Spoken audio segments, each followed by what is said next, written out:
Hello and welcome to day 2, game 2 of the U21 Women's National Invitational Championship. It is day 2 as well. I think I said that, didn't I? You said day 2, and then you said, oh well, game 2. Day 2 And well, okay. Wow, someone must have been hanging out with Glenn in between. It's all good. All right, so game 2, day 2, game 2, whichever way. We have Saskatchewan versus Ontario. Saskatchewan dropping 2 and 2 kind of blowouts. You kind of feel for the team, a new team here, but we're talking about their age. Only one player in their 20s at 21, and only 2 players over 18. Most 17, 18-year-olds. So if you think about it from kind of a long perspective, you're going to have the majority of your team for 3 years. So if you're Saskatchewan, you're going up against the powerhouse Ontario. Grab those good, because there has been some good. Jordan Mann behind the plate there, but also more than just her play there at catcher. There's been other good. And grab onto those, focus on those, and build on that. And don't give up in this tournament, because you get a hot bat, you get a rally, and you can put up some runs. And Ontario, you might say David versus Goliath here, but it happens in sports once in a while where, just like the original story, that David beats Goliath. And so we'll be looking for that here. Doesn't look like Mann is behind the plate right now. Pascal Gelbert, actually, I believe that is. Yeah. So maybe Mann is they're saving her for pitcher later in the game. I don't see her on the field. Cassidy having the official lineups here. Starting pitcher for Saskatchewan is number 5, Kylie Fredlin. So first pitch will be happening momentarily. It's Pascal Gelbert, 58 pitches yesterday, ineligible to pitch today, and Paige Thompson, also ineligible to pitch today, through 59 in the first game of the day. That's good to know. The coaches are getting there, and first hitter, I believe that, or is it Wilcox? Amber Flanagan replacing Wilcox. Of course, Ontario winning both games yesterday, and just roller coaster emotional turmoil against Quebec, 12-11 in extra innings. First pitch is a strike for Kylie. You go down 6 early, and you come back, you tie, and then in extra innings you go down by 3.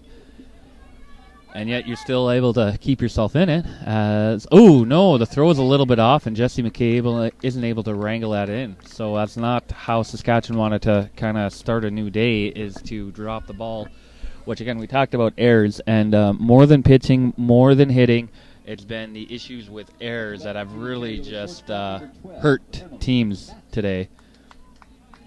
Kind of looking in the bench, there's some of the players of Ontario, not even in their baseball pants, just in shorts, and gotta wonder if maybe some of their better players, knowing that Ontario, I mean, they're in the semifinal with 2 wins.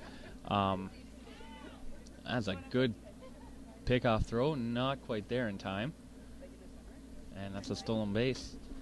But if Ontario is just going to play some of their other players just to kind of rest them up, they do play again tonight. 2 games, but that means they have no games before semifinals tomorrow. Taking on, as that's a hit, gets through the gap. Waves home, throw, hits first base. No throw home, though. That was a hard hit from Emily Baxter, just blasting it up between first and second. Great running from Amber Flanagan. McPherson, she's coming for relief or pinching once in a while, but now batting number 3. Good first pitch strike there from Kylie.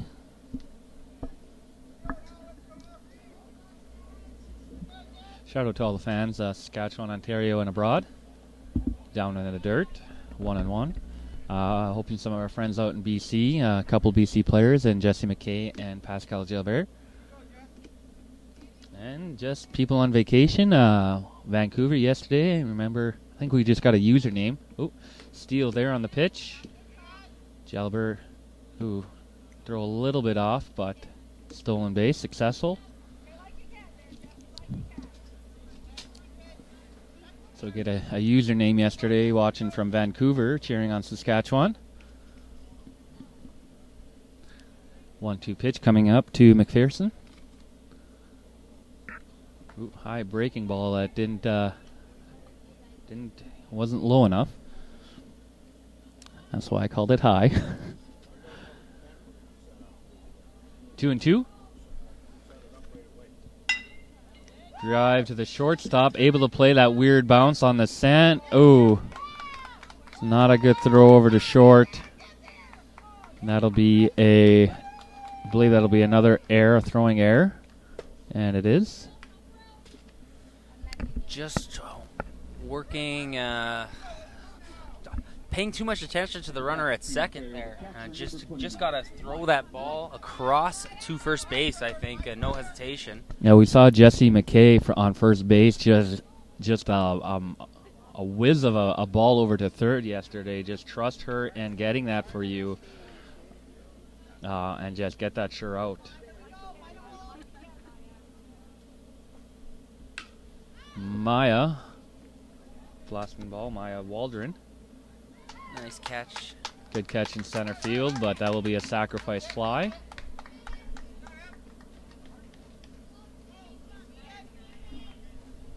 Maya Waldron with a sacrifice fly, bringing in Ontario's second run of the inning.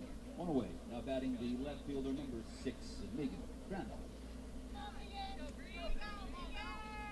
Megan Grandal up next. Saw her pitching yesterday. First pitch ball.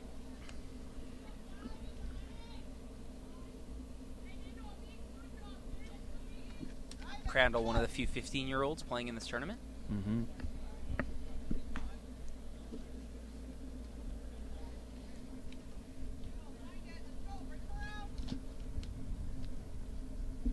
Next pitch. Popped up. Second. Oh, just. Oh, and runs coming home. Safe everywhere. Well, we've talked about that kind of dead zone triangle out in the outfield, but that's kind of the one in the infield there. And unless you have a runner on second base, your shortstop and your second baseman are halfway in between the bases, and the pitcher turned around and ran hard, and the two infielders came in, but just not able to make it in time, and that's an RBI single.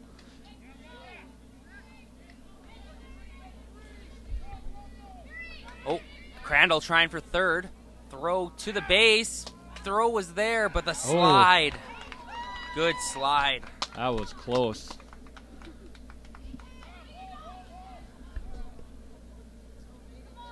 Ball is being kicked around, and a casual throw there.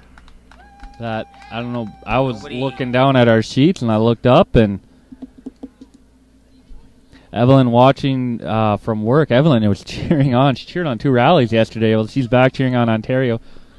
Now, Evelyn, are you the coach's wife that are watching us off a refrigerator at Best Buy? Or are you watching her work in another manner? So we have Lachlan March up at the plate, 1-0 count. High pitch.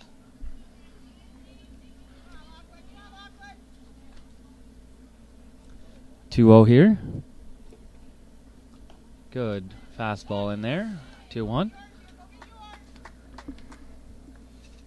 3 errors for Saskatchewan in this first inning.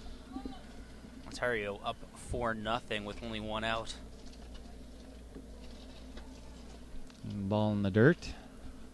3-1.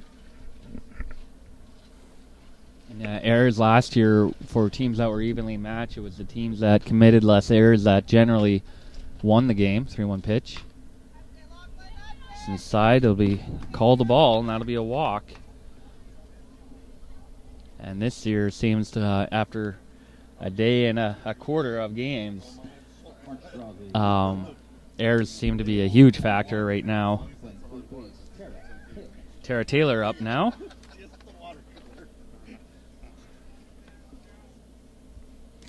Tara from Niagara Falls, 17 years old. Runner on first, 1 out. First pitch strike.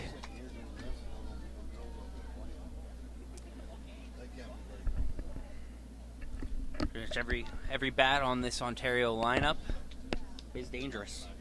So having a very good tournament, racking up a lot of runs. Driven hard into the outfield there. And that will be the second out of the inning. Fly out to right. Taylor flies out to right field for Ontario's second out of the inning. Betty telling everyone to stay cool, and talking about the haze cover coming from out west, and it's still kind of there helping us, but it is heating up. We have all our fans on now. Trying to keep these cameras cool and keep ourselves cool. Yeah, ready to go. We have Hannah Chaco at the bat. Runner on first, 2 outs. Tips that back and over. Saw her pitch last night. Mm-hmm. The one wrong on line, and then in the program. That's in the program. I think she was 13 for the first game, but in the Quebec game she switched to 42. Drives it hard, and a good play by the second baseman. And so really what holding Ontario to 4 runs when it looks like they were just going to come out crushing, it's not terrible if you're Saskatchewan. Not what they wanted to do, mind you, going into the bottom half of the first inning. Well, if they can get those if fielding the errors, the fielding errors and the throwing errors really plaguing Saskatchewan, Ontario would only be 1 or 2 runs. Yeah, indeed. So we'll be right back with the bottom of the second half after a quick commercial break. The town of Stonewall is a great place to call home. Located just 25 kilometers north of Winnipeg, we offer our residents an abundance of services and amenities, from quality schools to a hospital with a fully functioning emergency room to great seniors housing. Our recreational facilities are second to none. The Veterans Memorial Sports Complex, the Heritage Arts Centre, Fines Field at Quarry Park, our paved walking paths, nature trails, and our jewel, Kinsman Lake. Stonewall has a strong base of businesses full of dedicated community-minded entrepreneurs that include a full range of retail and personal service businesses. Our industrial park has grown significantly in recent years, demonstrating the robust economy of our community and surrounding area. The quality of life experienced by our residents rivals any other community, which is why Stonewall is a great place to call home.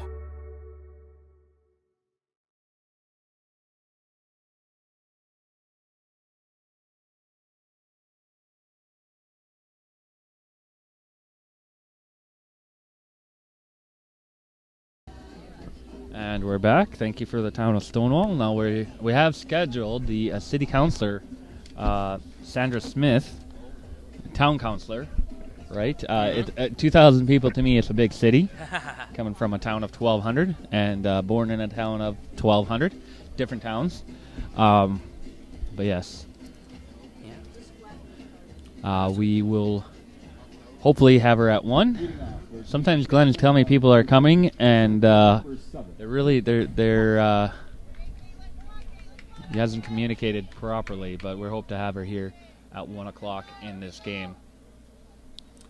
Tomotugu taking the mound for Ontario today, playing second. Played second base for both games last year. First pitch in there for a strike. And Paige Thompson pops that one up. Left fielder settles in under it, able to make the catch. It's Megan Crandall out there, or Megan Crandall, I should say. You're doing really good on all these, very French names, and then Megan, you're struggling with. Well, there's a Megan in this tournament. So. We have Tyler Clappison at the little high. He swings at it. 0-1.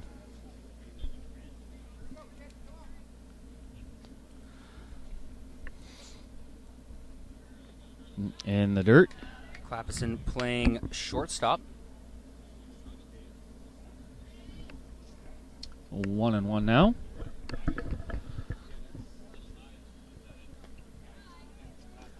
In the dirt. 2-1.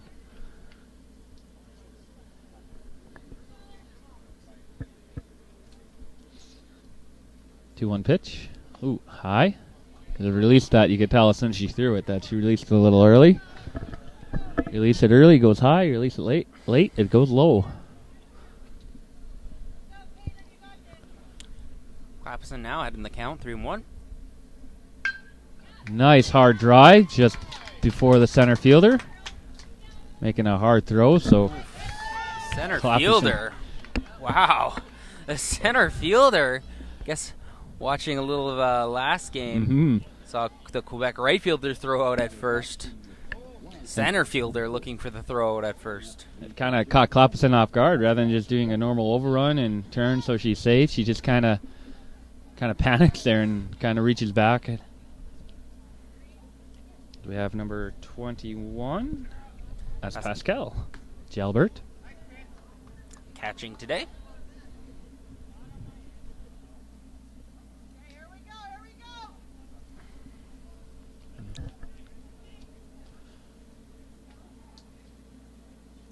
High pitch, Clapperson, steal. Throw was in time, but just a little to the left, so Clapperson was able to steal that base now. Pascal Jalbert, 2-0 is the count. Maya Walburn just a little bit off target. It's a bit of a cross, that wind coming in from right. Hard hit to short there. Clapperson held at second, throw over, and great throw.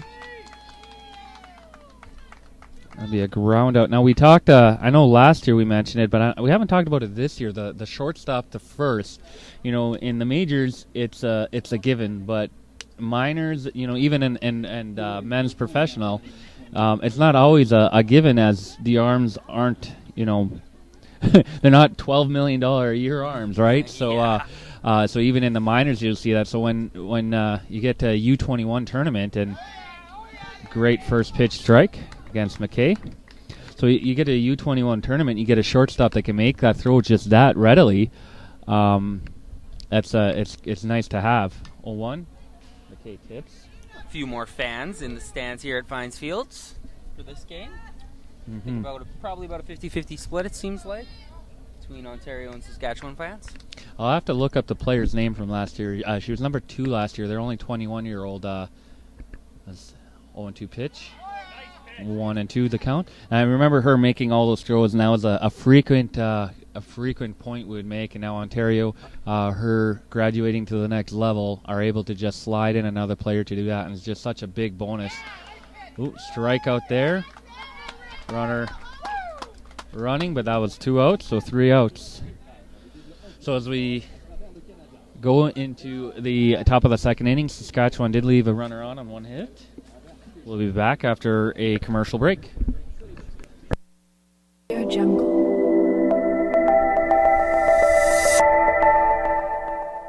Audio Jungle.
We are back at top of the second. Ontario with a 4-0 lead coming back to the plate. And we have Elizabeth Plamadon.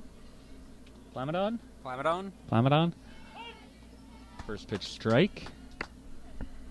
And Kylie Fredlund, bit of a probably in the dugout asking her fielders for a little bit more help. Mm-hmm.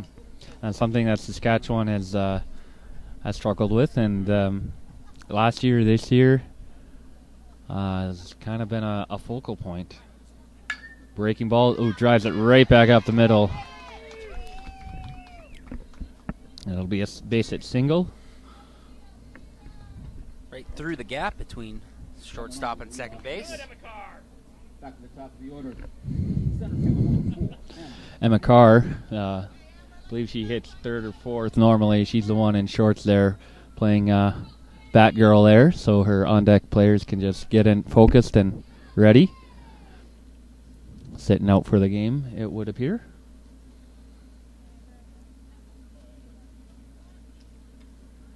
Shorts, a common theme today, is our high is 33, last I checked. Pitch driven out by Flanagan to center field, and that will be a base hit single. Saskatchewan is able to keep the runner at second. Flanagan singles up the middle, coming up first and second. Now batting the shortstop, number 12, Emily Baxter. No outs, runners on first and second. Emily Baxter singled her first time up. Did come around to score as well.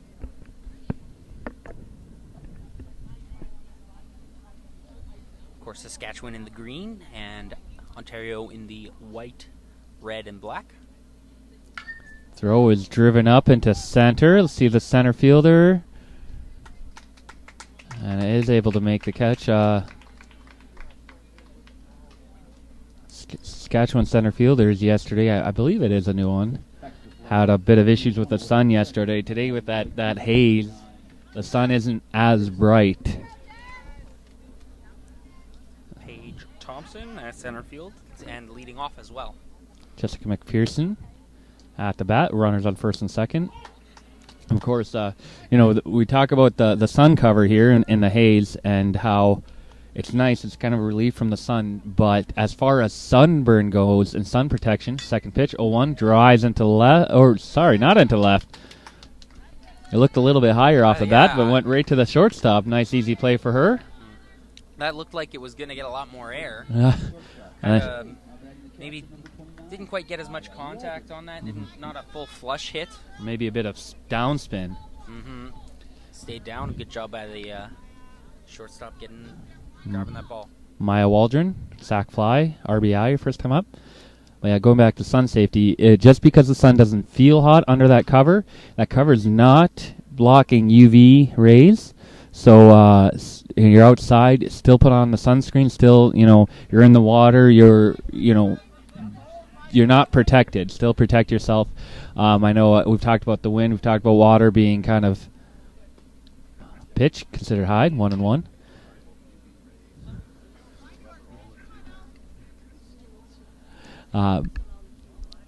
But that water, the wind, it feels cool on your skin. The sun being blocked, but you're still you're beat down on. So if you do come out to the ballpark, get your kids to chase foul balls, get some bubble gum, join the little pond, handmade pond. 2-1 now. It's the count. Has the ball high and inside. They have a little handmade pond with a full beach surrounding it, nice and shallow for the kids. Get them to swim in that, but still protect from the sun, even though that the sun feels a little cooler today. Down in the dirt, bounce. Pascal able to block it. That'll be 3-1. Of course, here in Stonewall, this is a full field here. 330 to the foul poles, 400 to straightaway center. We've seen that come into play a few times. 60 feet to the pitcher's mound. Ooh, that was close, but call the ball. And that'll be a walk. Waldron getting her base. Bring us Megan Crandall. 2 outs, bases loaded. Saskatchewan looking to stop the bleeding after giving up 4 in that first inning. other than the first couple innings against Quebec, Ontario really hasn't been held to a goose egg in an inning, so it'd be almost a bit of a moral victory to hold them one here, because needing that one more out. Bases are loaded. Definitely don't want a ball sneaking through the infield.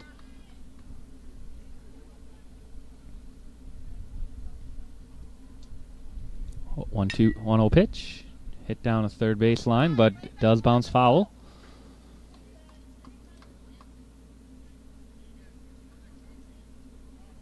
Ball just sitting there. Third base coach I think for a jog to third baseman was going to, I think that's Fensk, is going to go grab it, and he told her it's okay, I'll go grab it, and then gave his batter some instruction, then went and got it. Driven hard again, and nice play to block it. Yeah, that's how you do it. You get your body in front of it. We've seen that where they kind of reach for it, but third base coach getting some cheering on. And we had Ontario's coach there. We had him do a backflip for us last year. I asked him what move we would see this year, and he says they'll have to win for us to see. 2-2 is the count. They have the T-shirts this year, Ontario over everything. So Ontario obviously coming into the reigning gold medal winners, coming into that tournament with very high expectations for themselves.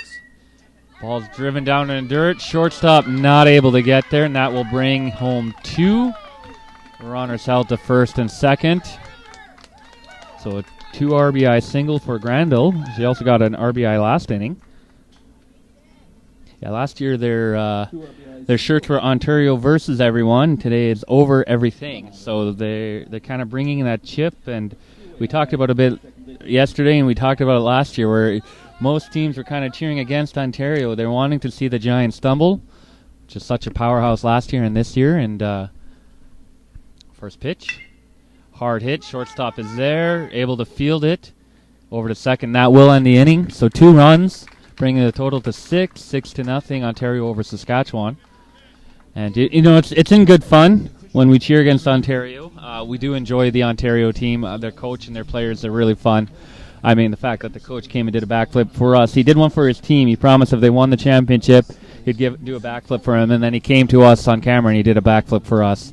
And we made of course, he was feeling pretty happy after winning the gold. So we asked him about his height, being the shortest coach in the league, and he says, he wears it with pride.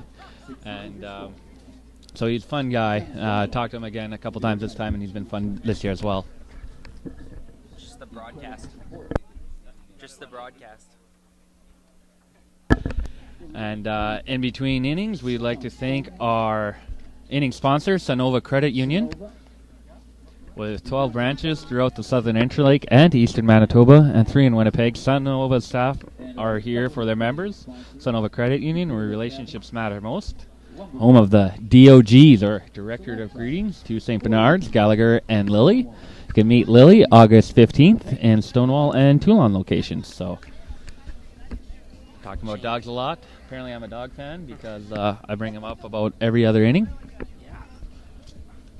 You can see Emma Carr there on camera. Again, talking about her in not her game gear, filling in for catcher while the catcher gets ready. Warm-up pitchers for Caitlin Tamatsuku. Tamatsuka, I believe, is one of... Oh, she is 17. I was thinking she's one of the 16-year-olds, but no, she is 17, so we'll have that.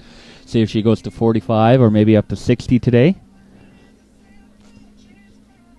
You have another game today, but you don't play until semifinals tomorrow, so it's kind of that...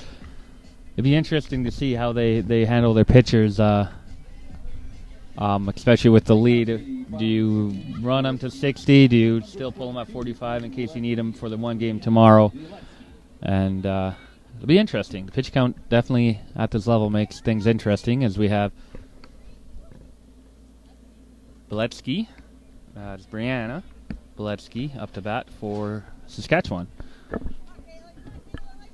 Saskatchewan making some defensive adjustments.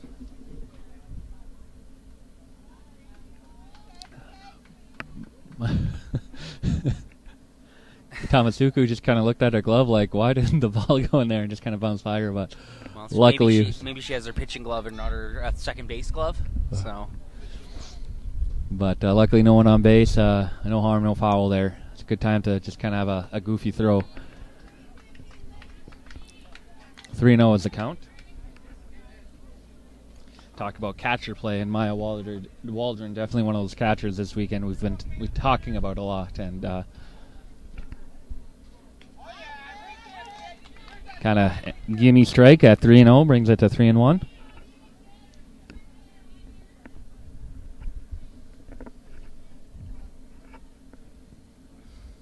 In the dirt, and that will be a walk. So leadoff batter is on base. Gillespie draws a walk. Now batting for Team Saskatchewan, playing second base, number 9, Deanna Philibal. That was almost a strike off the bounce. I think it should count, but no. Yeah, the hitter should be able to, if it goes through the strike zone, they should be able to hit it. Yeah, there's a sport for that. Oh, and the pickoff throw goes over the head, so Beletsky will get to second. I wonder if cricket was made for pitchers like me who couldn't make it, so we're going to bounce it.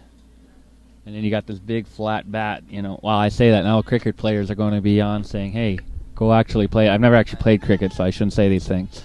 I've played the gym version of cricket. Never done the outside version. There's sort of a starter version for when you're a school kid. Ontario. To learn the rules, but Ontario going out to talk to Tamasuku, her coach. Pitch count is at pickoff move going way over top. Yeah. Wonder if maybe something like that for next time. She's kind of, I don't know, holding her hand weird. Maybe something. Hand a little awkward. Did something. Looking a at bit? Yeah. Broken nail.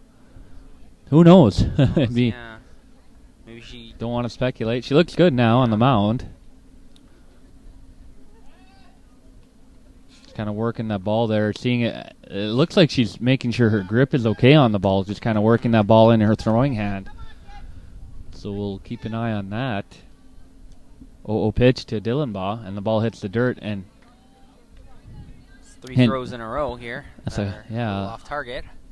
You see her just kind of working her hand, doing the motions, walking back to the mound. Interesting. There we go, and that's a good one there. 1-1 is the count.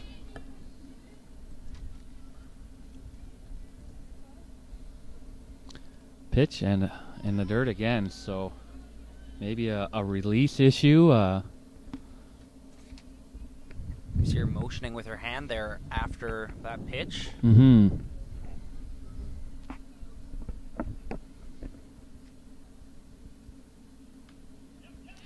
That's in the dirt and gets past catcher there, and Beletsky will run over to third. 3-1 is now the count. And just all the balls are just kind of the same thing, just in the dirt right in front of home plate.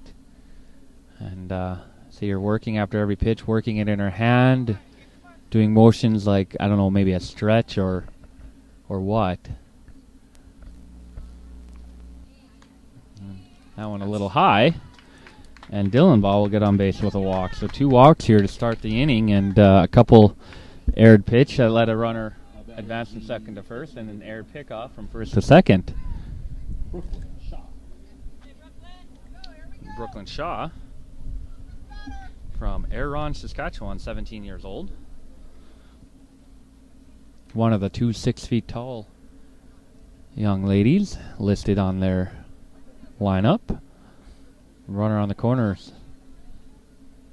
And another hopper.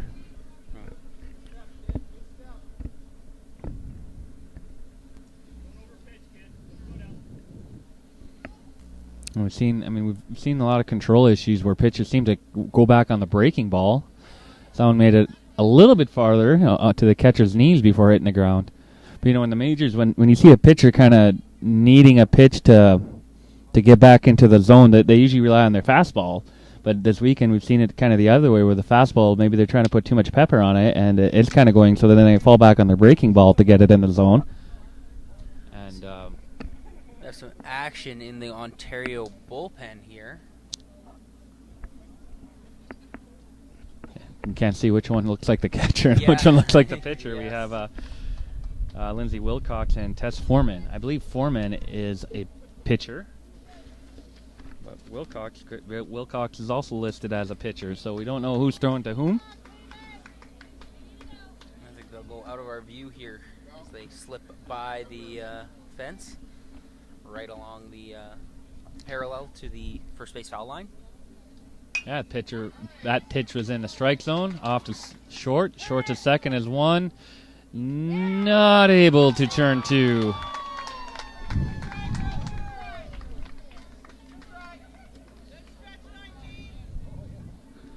So fielder choice, ground out, and that'll bring up Fensk, third baseman. Cashes in a run for Saskatchewan. This is Brianna Beletsky, 90 feet away. With no outs, it didn't matter if that double play was turned correctly. The run was going to score either way. Mm-hmm. A little low again. Still not as low. Looks like she's been able to kind of find higher in the zone, doing a little better. Pitch count up to 25, so still not the high pitch count. Nope. A little in the dirt again.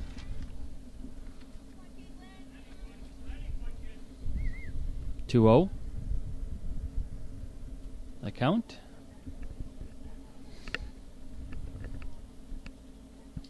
It's a pitch. Good strike. See Fence kind of giving her opponent a nod on the placement of that pitch and velocity too. That one snapped pretty good. 2-1 pitch upcoming. Tamasuku, another one in the strike zone. Down the first base line. First baseman will just go to tag Fensk. That'll be 2 outs. Runner does advance over to second. That's Shaw. Reached on the fielder's choice. We have Caitlin Robertson to round out the lineup. Now batting center fielder, number 29, Caitlin Robertson.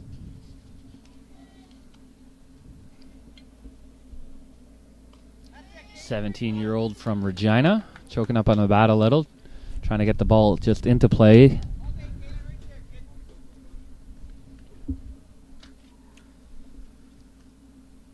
A low ball.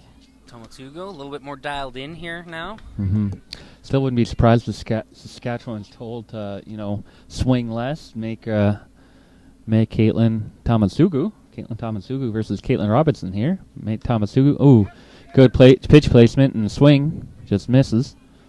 But make the pitcher actually throw some strikes because she's been struggling this inning. It seemed like ever since she threw that pickoff that went high, Mm-hmm. she's been having a little vertical And last problems.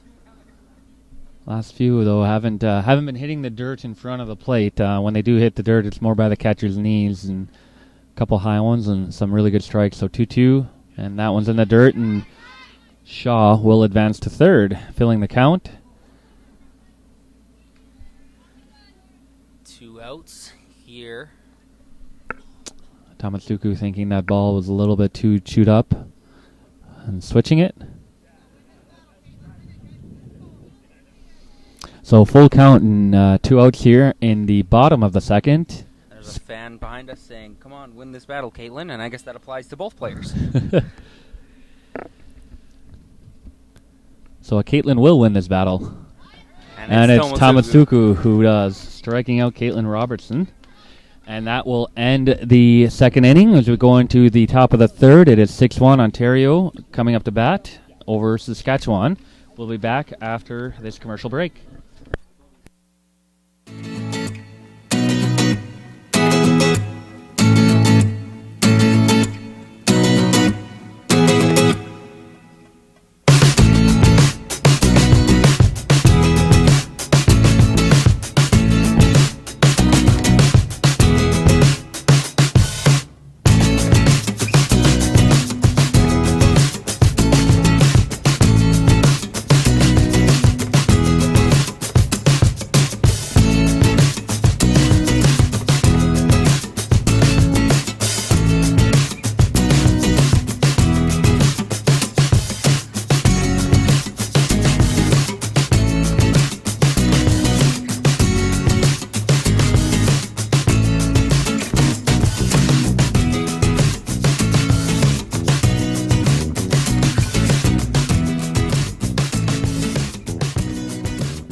apologize for the quick blackout there. Trying to eat and deal with it, and I guess that's what we'll do. As Taylor is back up to bat for Ontario. I forgot to mark down March's final at bat, so I was getting kind of confused. But Taylor is up, facing Kylie Fredland. Count is 2-0 to start. It is 6-1 Ontario over Saskatchewan here in the top of the third. Yeah, those couple throwing errors in the first inning kind of looming large for Saskatchewan. Mm-hmm. Could be 4-1 or 3-1, which looks a lot better than 6-1. Ooh, good pitch and getting the batter swinging there.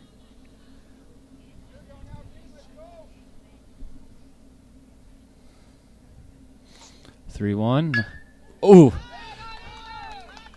Kylie's just been dodging bullets there. That's the second one that's just rifled back at her, and I mean, to me, that scares me. If I was a pitcher, that's a hit, and even in the pros, usually the pitcher's like, I'm getting out of the way, and then maybe I'll throw a glove or a foot out. Sometimes you see them kick the ball, but it's just you're seeing in the pros those hats that have extra padding in them to help protect the pitchers.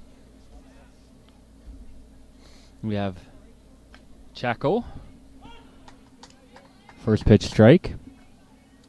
Yeah, I know. I've known people personally who pitcher with a softball needing metal plates, and I can just imagine how much harder a baseball is and are hitting by batters.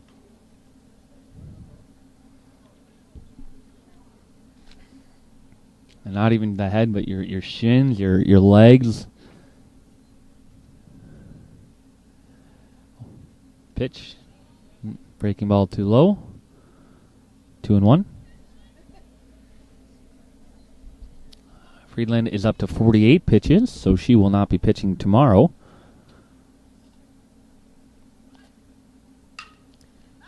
Good pop for Chaco. Drops just down in left field. That'll be a base hit single. Taylor had a good jump and would have stolen the bases, but it's negated by the hit. Not able to round to third.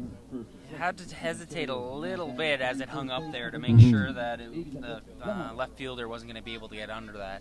Yeah, sometimes in those hit and runs you do earlier in the inning, it's almost a bad thing because all of a sudden it's a caught ball and you're already at the other base, and now you're having to beat the throw back for the tag up. As Plamadin is up to bat, singling her first time.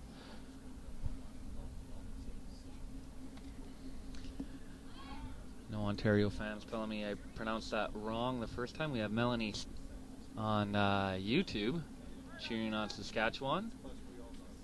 Saskatchewan, I mean, that first inning, the throwing errors. Ooh, great hit by Melanie. Or, sorry, not Melanie. Melanie was our commenter. Easy. No throw, no nothing. Great hit by Elizabeth, an RBI single.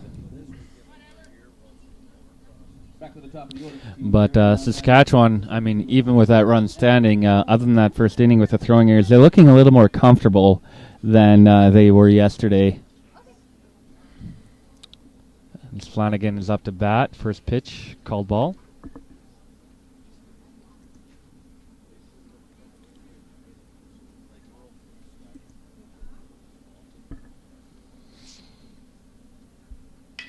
Just driven down to second. There's one over to first, and not in time. That'll be a ground out. And, plays like that, again, we talk about majors versus the rest. And in the majors, that's something you expect. But even in minors and college baseball, just getting the ball, positioning, and doing that pivot, getting on time, that's a hard to turn to. And they were very close there, but not able to get it. It's a pitch, runner going, kind of getting a free pass over to second.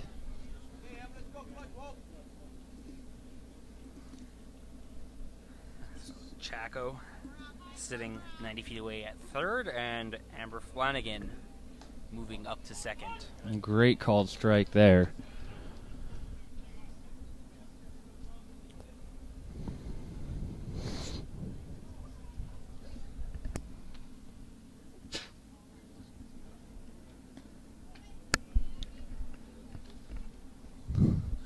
Ontario, not many, a lot of hits through the infield here, so they're getting solid contact, but they're going down low. Ooh, and ball hit. Pascal able to track it down quickly. Chaco kind of hesitant, and I don't know if lurking. She was waiting to see if Fredlin would cover. Mm-hmm. And Pascal, I think, should have known kind of a more casual walk to the ball. Maybe would have tried. 3-1 pitch. Slam down to second. Able to get the second to first throw, but that does bring in another run. And Baxter getting the RBI ground out. Baxter grounds out. Well, that's one thing I've never really liked in scoring in baseball. When you swing the bat like that, if it would have went into the outfield, it's not an at-bat. It's a sacrifice fly RBI. But if it's in the infield, it's the same thing, but you're counted against your batting average. And same with bunting. It wouldn't have counted against you if you would have bunt or hit it in the outfield, but you hit it in the infield, and the stat keepers have decided they won't help you out there. You get the RBI, but not the hit or not the, I guess, plate appearance without an at-bat. Hit over to third. Finsk over to McKay in time. That's McPherson grounding out, and that'll end the inning. So it is now 9-1 Ontario over Saskatchewan. I don't see Carly Jackson. 9-1 going into the bottom of the third inning. Oh, we got a couple.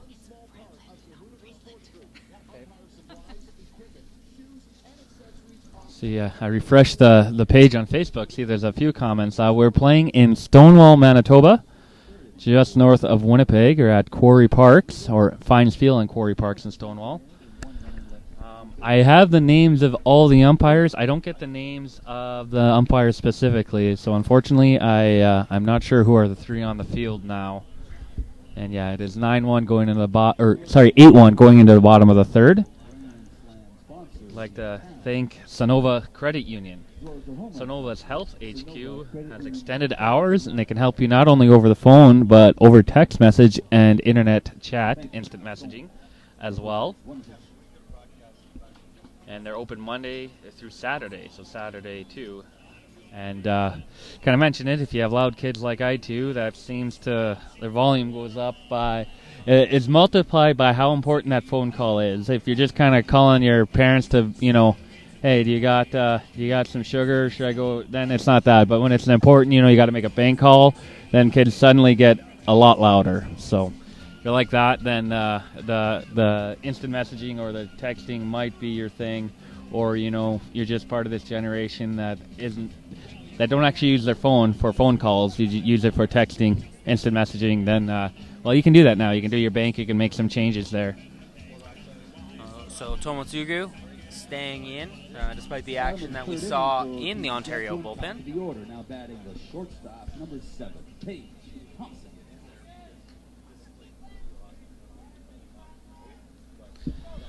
Thompson's up. She popped up her first time out.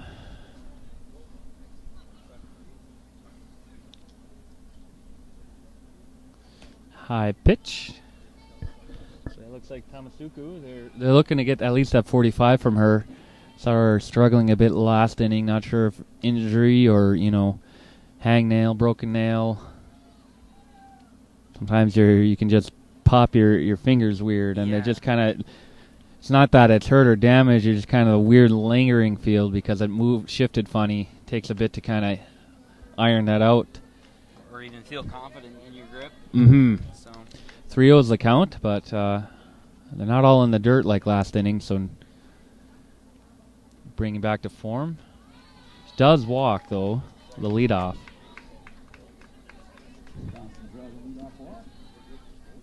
Now bringing the right fielder to the plate, number 10, Tyler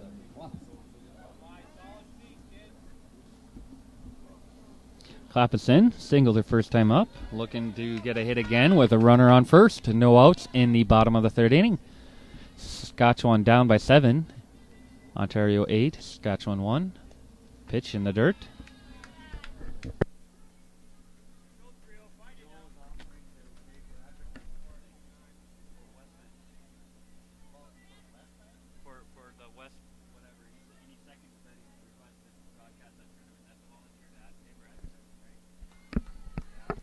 That pitch in the dirt again. Count goes to 2-0.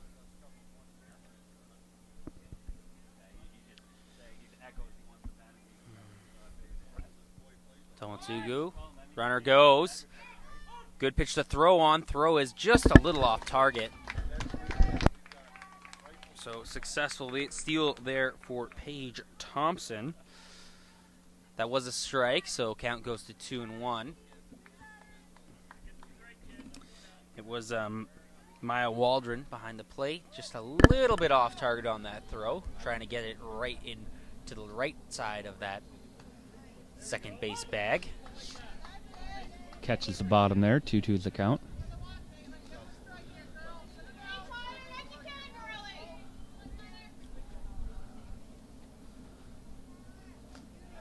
Ooh, called strikeout. Just kind of good placement right in that corner. One away.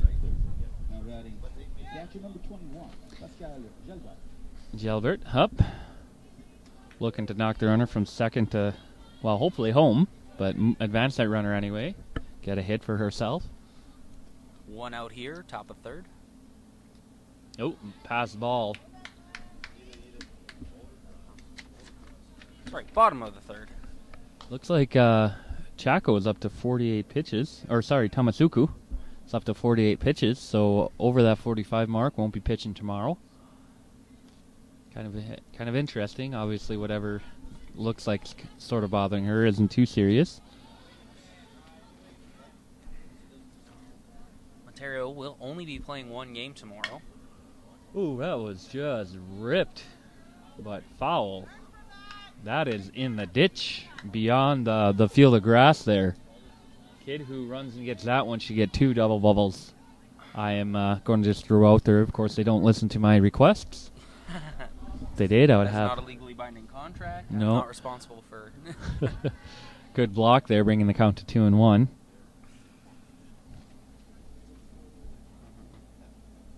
I think it was when I was asking for roast beef and cheese sandwiches. They were like, "No, we're not going to listen to you anymore."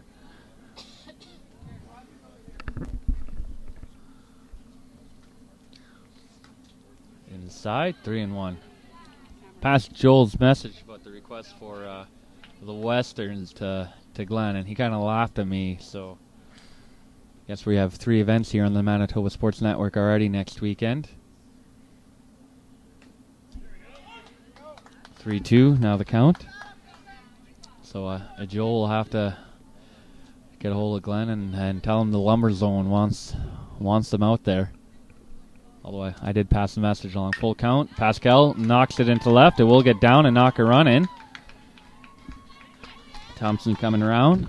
RBI single for Pascal Gelbert. I think you are seeing Ontario's outfielders seem a little bit further back than at least Quebec and Nova Scotia were this morning.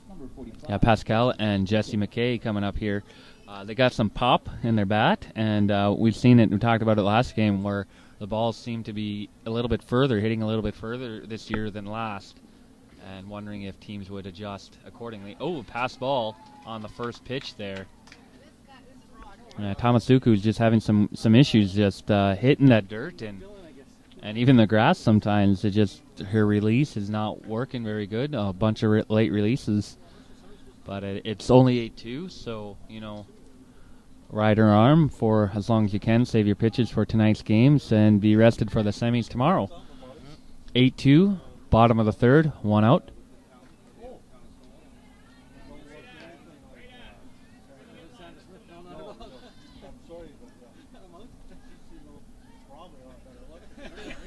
Tomatsugu. Another ball in the dirt. Puts the count up to 3-0. Jessie McKay, maybe. We'll just have to see how she approaches this. One of those power hitters that you don't mind walking if it means not her blasting one in the outfield and driving her run home. I think that was just an intentional walk there. Intentional Don't walk need a there, fourth pitch. yeah. I guess they've adopted the major rules where you just point. Last year you actually have to throw those pitches. Kind of interesting development, and that they did it at 3 balls instead of 4. I guess her pitch count is closing in on 60, so maybe they're trying to get the double play on this one to get her out of the inning with still under 60 or at 60 pitches or less. First pitch in the dirt, 1-0. Of course, if she goes over 60, she's out for the rest of the tournament as far as being able to come out on the mound. So, 1-0 pitch. Just catches the outside there. Good placement.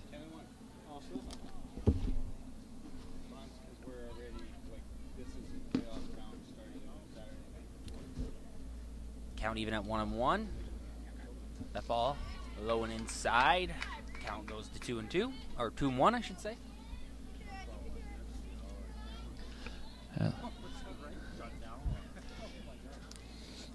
Ontario leading 8-2 here. Ooh, in the dirt and off the mask. That was a hard off the mask.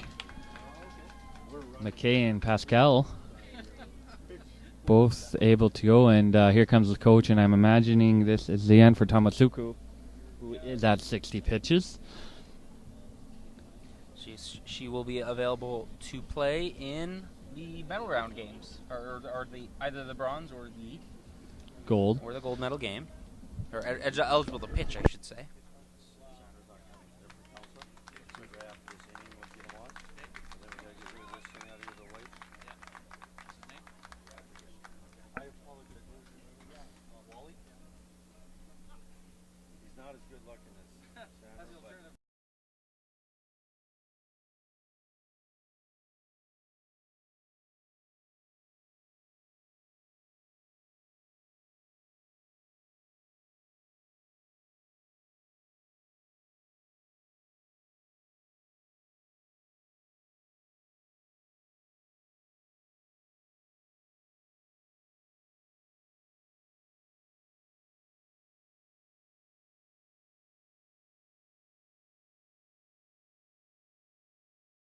Just finding out that Councillor Sandra Smith isn't able to come, but will be Councillor Wally. He wasn't given a last name to me, but Councillor Wally sounds like a guy you'd vote for, I guess. And Mayor Walter Badger, I assume. Parks and Arenas. Okay. His little his. Makes sense, I guess. We're at Stonewall Park at the Parks and Arena guys. So, but in this break, we'd like to thank one of our game break sponsors. Canalta Hotels has 7-star commitment in their DNA. We exist to provide above and beyond service and a welcoming, comfortable atmosphere. Fumbling with English there. I talk about their breakfast. Someone posted they had waffles, bacon, eggs, and sausage. We didn't see if they were getting if it was waffle maker waffles or frozen waffles, or sometimes they have kind of like the microwave and the pre-made. I mean, still a pretty good selection there. I was talking about some of my first finding out some hotels don't have, just taking that for granted, and then others just a loaf of bread and some, I think it was raisin bread and cornflakes too. And you're on vacation. That's not the cereals you're wanting.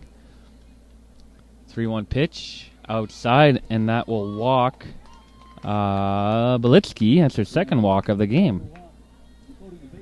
It's Lindsay Wilcox stepping in. She led off both games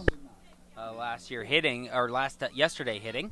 So we were wondering why that change was made. Obviously, Wilcox coming in to pitch, so saving that arm. The Ontario coaching staff.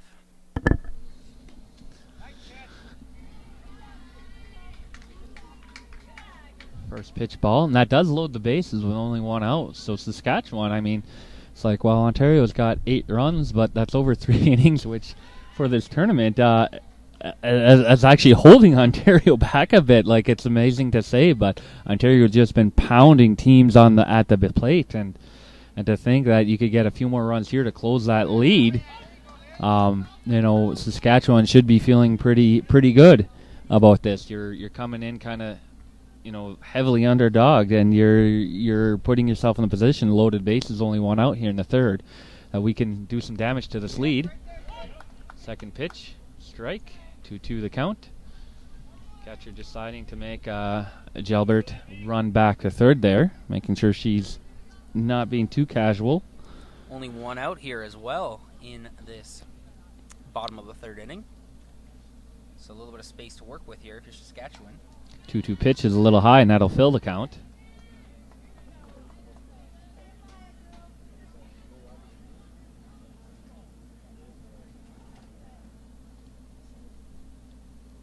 Three-two, full count.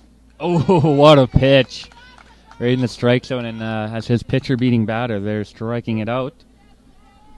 Strikeout, 2 away. Now batting the designated hitter number 4. That was Dillenbaugh striking out. Now we have Brooklyn Shaw. Fielder's choice reached, ground out. First hit goes up, and it'll be right to the second baseman, and it should be a routine play, and it is. Unfortunately for Saskatchewan, they weren't able to capitalize on their loaded bases.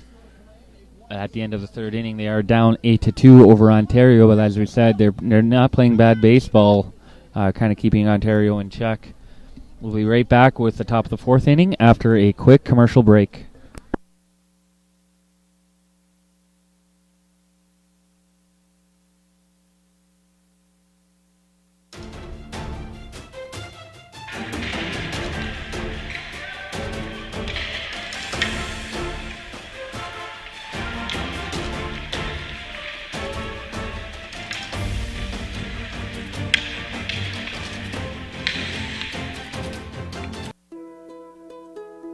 Hi, I'm Rick Funk from Funk's Toyota. Our family has been in the automotive business for over 45 years. That's 45 plus years of looking after customers. We have a top worldwide recognized product that we are proud to be a partner with Toyota Canada. Every new and used vehicle is negotiable when it comes to purchasing your vehicle here at Funk's Toyota. Our staff of many years is very knowledgeable and will help you, not force you with your buying decision. There are no hidden fees and no pressure tactics. Not only that, we promise what we deliver and have one of the best used vehicle warranties in the business. Our staff love to serve, and you will feel like family after your first visit. We are not perfect, but we love to please here at Funk's Toyota. For those of you that have experienced our Funk's Toyota family way, please share it with others and like us and share us on Facebook. We are proud to be a sponsor of the Manitoba Amateur Sports. Visit us online at www.funks.toyota.ca.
Okay, first three pitches here for Kylie Fredland.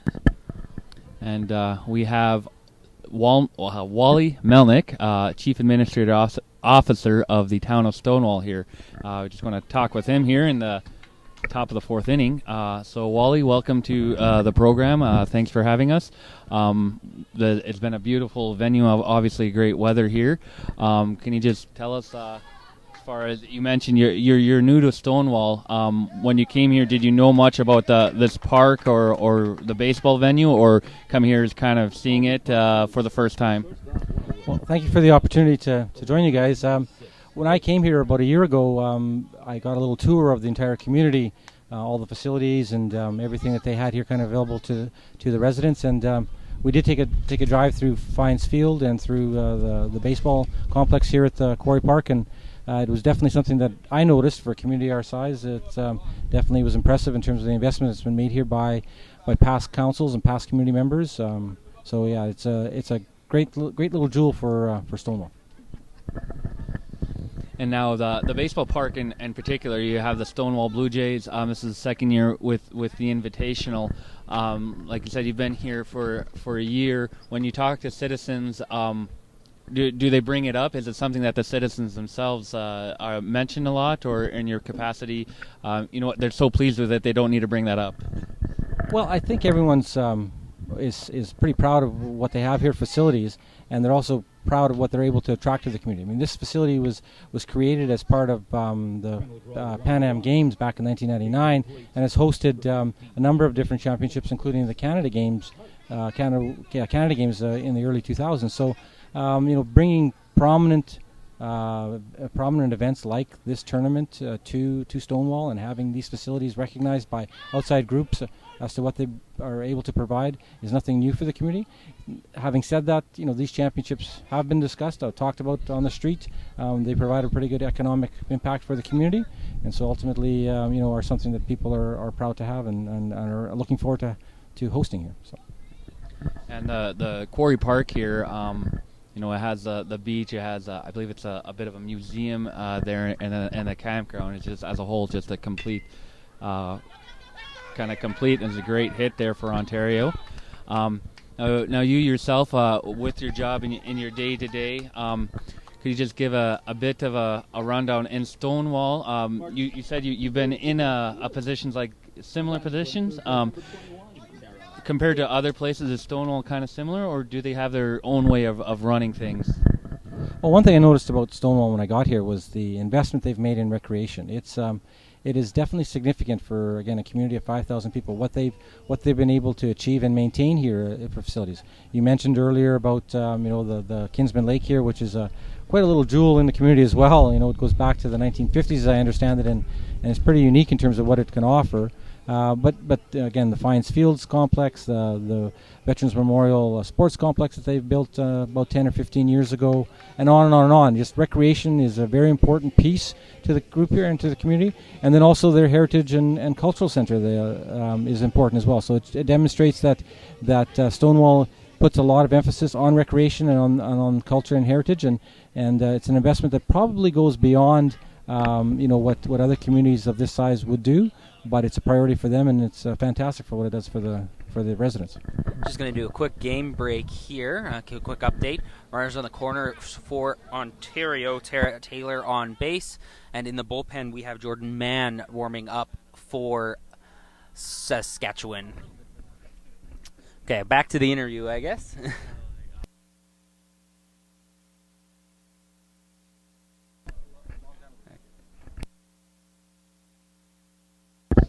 All right, so Wally, and again, this field is great, and I remember coming last year and thinking, why not Winnipeg? Kind of bigger. And then I get here to Stonewall and it's like, oh, this is why. And again, this year just a great venue, so you can bring that to the councillor that not only us, but a lot of people just love it. So now, kind of shifting gears from the good, as we kind of, luckily we have the tent, but oh boy, that was about 2 feet in front of a lady right behind us.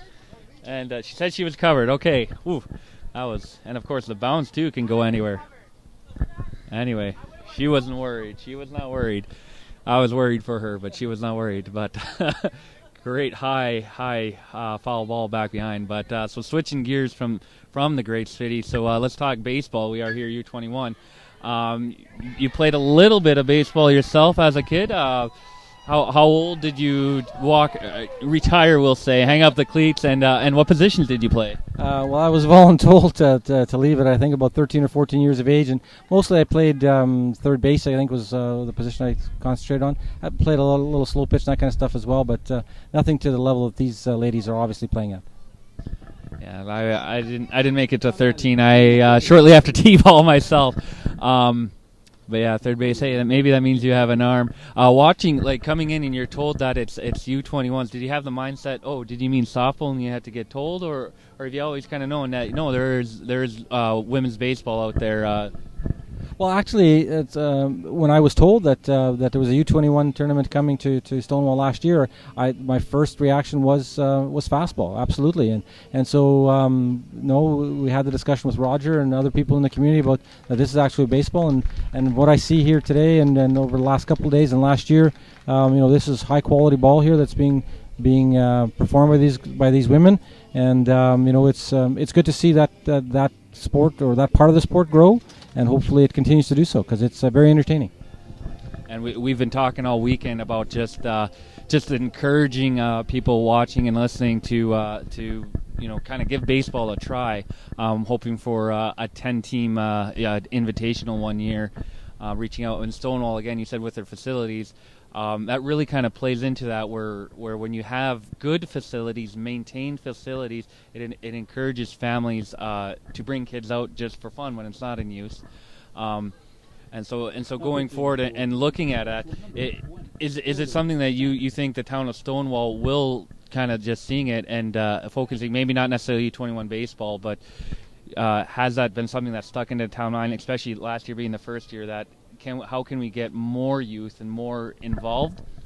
Well, there's no doubt that I think the use of the facilities here in Stonewall are an important part. I mean, an investment has been made, and we continue to make an investment. There's been probably somewhere between $30,000 and $40,000 spent in the last couple of years improving the diamond here that we're currently at for today's venue of the game, and then also a second diamond that's being used, I think, as part of the tournament.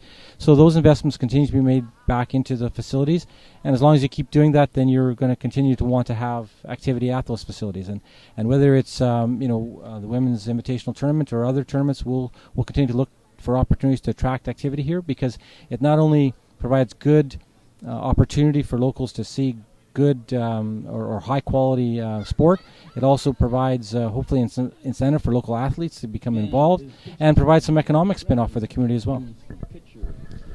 Indeed, we just encourage you again, and we will all weekend that especially girls. We've talked about left-handed hitters, left-handed throwers, but even right-handers. Again, you might not know how to play baseball, but if it interests you, go out, and that's what the coaches are for. And when you have great facilities, it makes a big difference when you have an upkept facility that it's more inviting, whereas when you have one that looks kind of ratty, you don't really want to go. So it's very inviting here in Stonewall, and it's great.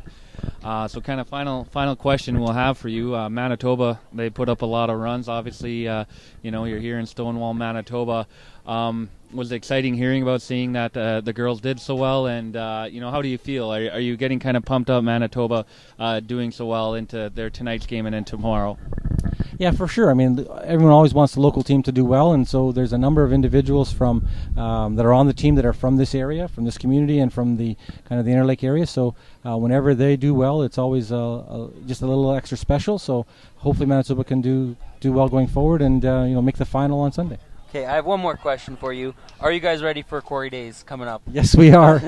Yes, we are. Yeah, things are. We're doing the final touches now, I think, in terms of just getting the community ready. And as I understand it, things will start moving. The midway will show up early next week, and we'll be getting things in place, ready for the concert and all the rest of it. So it's exciting times for sure. That's good. Cassidy, being from Gimli, not too far away, knows more of the locals. Where I'm closer to Steinbach. Quarry Days, I wouldn't know about that, but good that the town in. It'll be fun, and so we thank you, Wally. Thanks for coming, spending your time. I hope you enjoy the day, and I hope you stay cool. High of 33, 34. I mean, we got some haze color, but I don't see actual clouds through that haze. So thank you again. Thank you.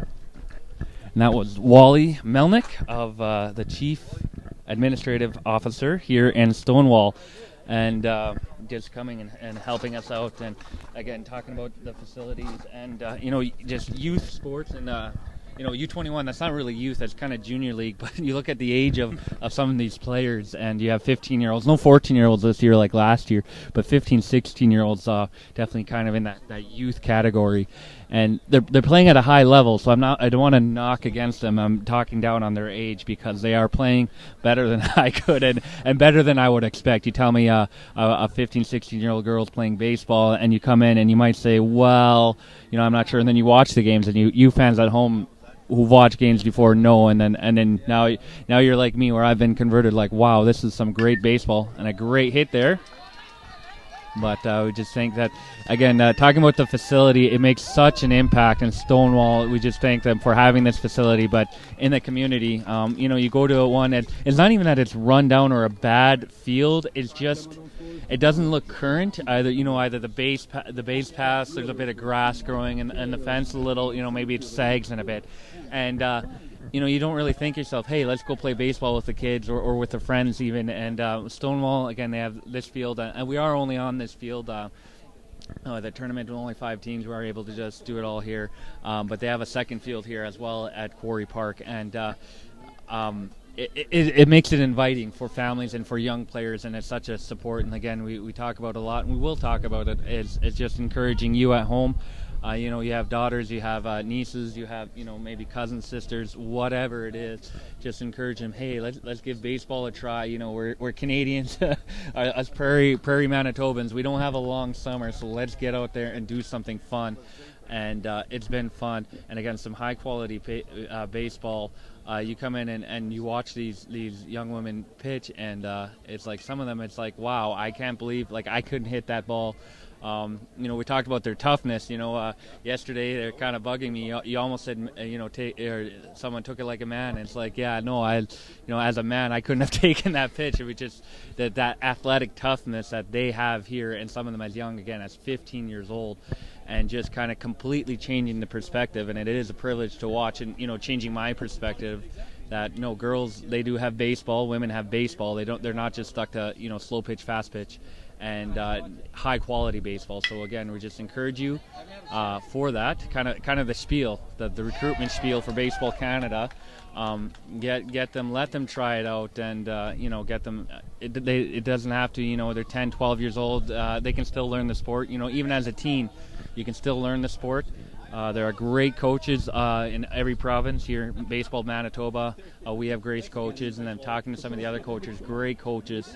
So just encouraging young people and boys too. This is a girls' tournament, and we're kind of focusing on that, as there's been, generally boys' baseball is more well known. But so both, we've talked about left-handed, right-handed. Try them both out. Kind of giving those. So just again encouraging it, thanking Wally for coming out and just talking about the park, a beautiful venue, and we hope.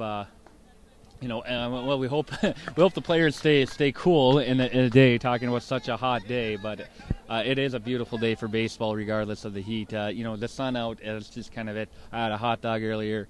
If that doesn't say baseball, I don't know what does, but it's just a great day. It's a fun time. It's a family time.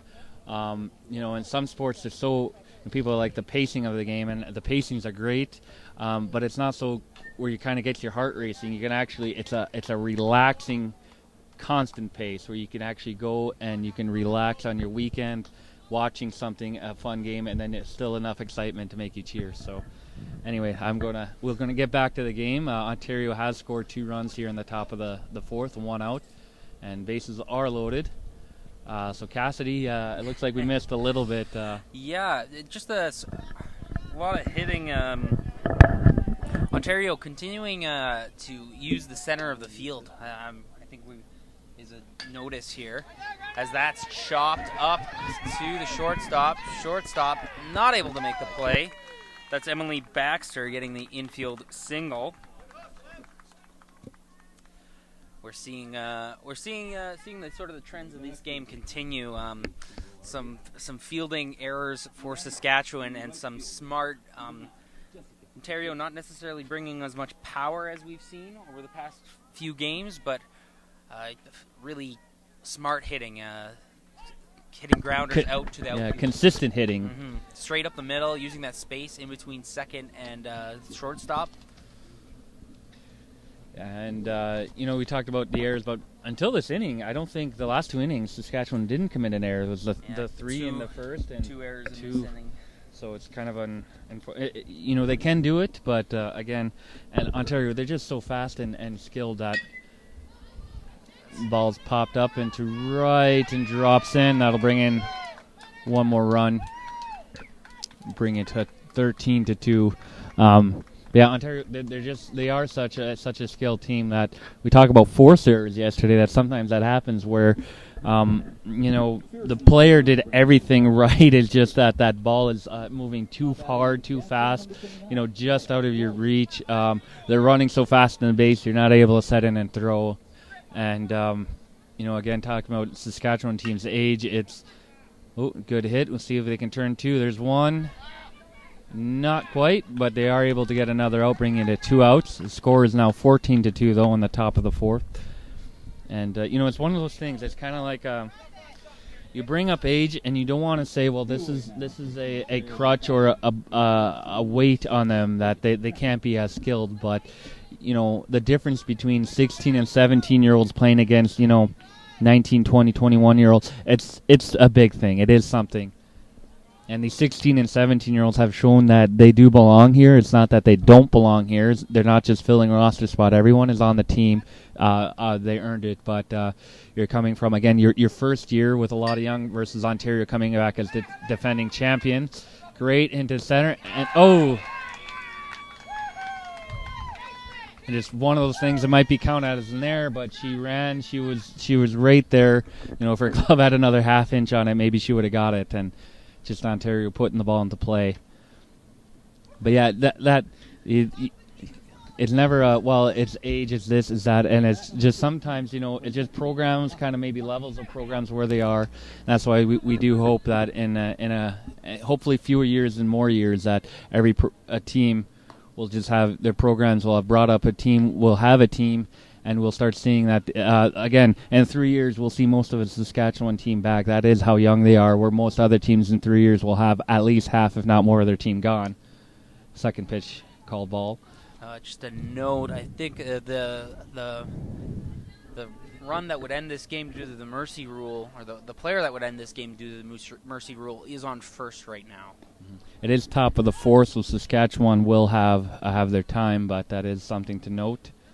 If nothing else, if this goes in the fifth inning, end of fifth inning like this, then it will be enacted. So Ontario not slowing down. Not slowing down. No, they have another game today, and they want to just do it again. We talked about there's that mentality. Everyone they want to knock off Ontario, and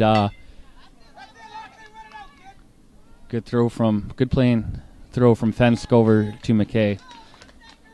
Saskatchewan will get a chance to get back into this game right now, but they will be but to get back into this game, they're going to need to score 5 runs. Yes, 5 runs. They'll need to score 5 runs to. They have 2 innings to do that without letting up anymore. So just looking over the team of Saskatchewan, even an 18-year-old, they have their 19, 20, 21, so 3 more years. And they only have a couple of them, so over half their team has 4 more years eligible at this tournament. So just their age, again, it's not a detriment to them.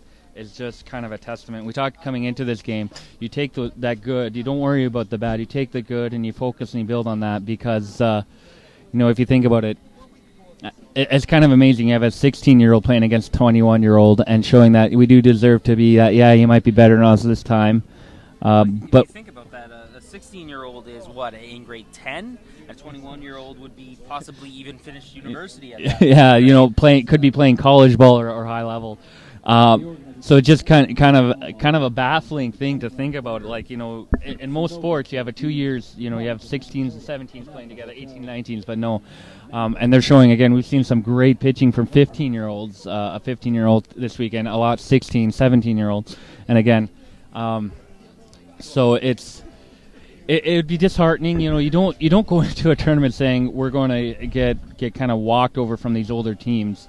And but you want to go into those tournaments kind of with that understanding. I think Saskatchewan, talking to some of the players, the fans are bummed, but they're not disheartened, and I think that's a good mentality.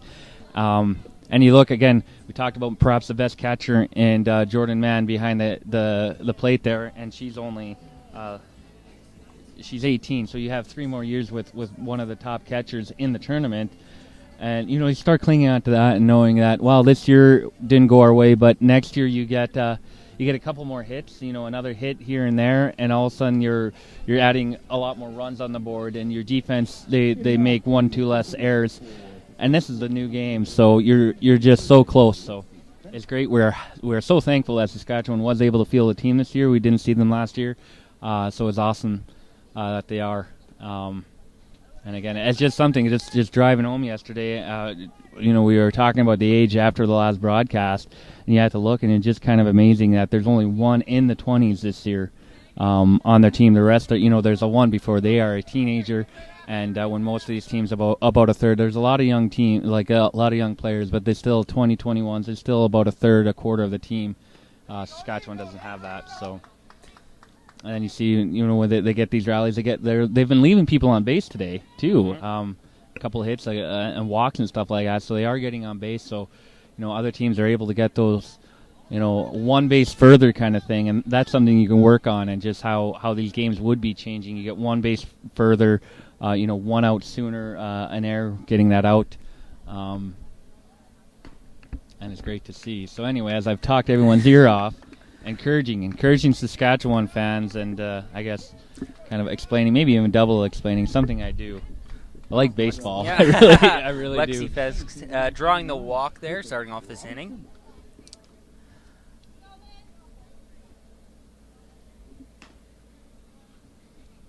Saskatchewan trying to prevent, trying to stay in this game as long as possible. Down 16-2. Right now, Caitlin Robinson up.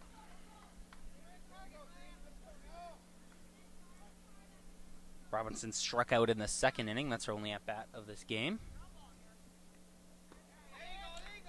And that Caitlin Tomasuku versus Caitlin Robertson, someone cheering for Caitlin, and we knew what Caitlin was going to win. That was Tomasuku getting on top of that one. Lindsay Wilcox still on the mound for Ontario. Came in and replaced Tomasuku.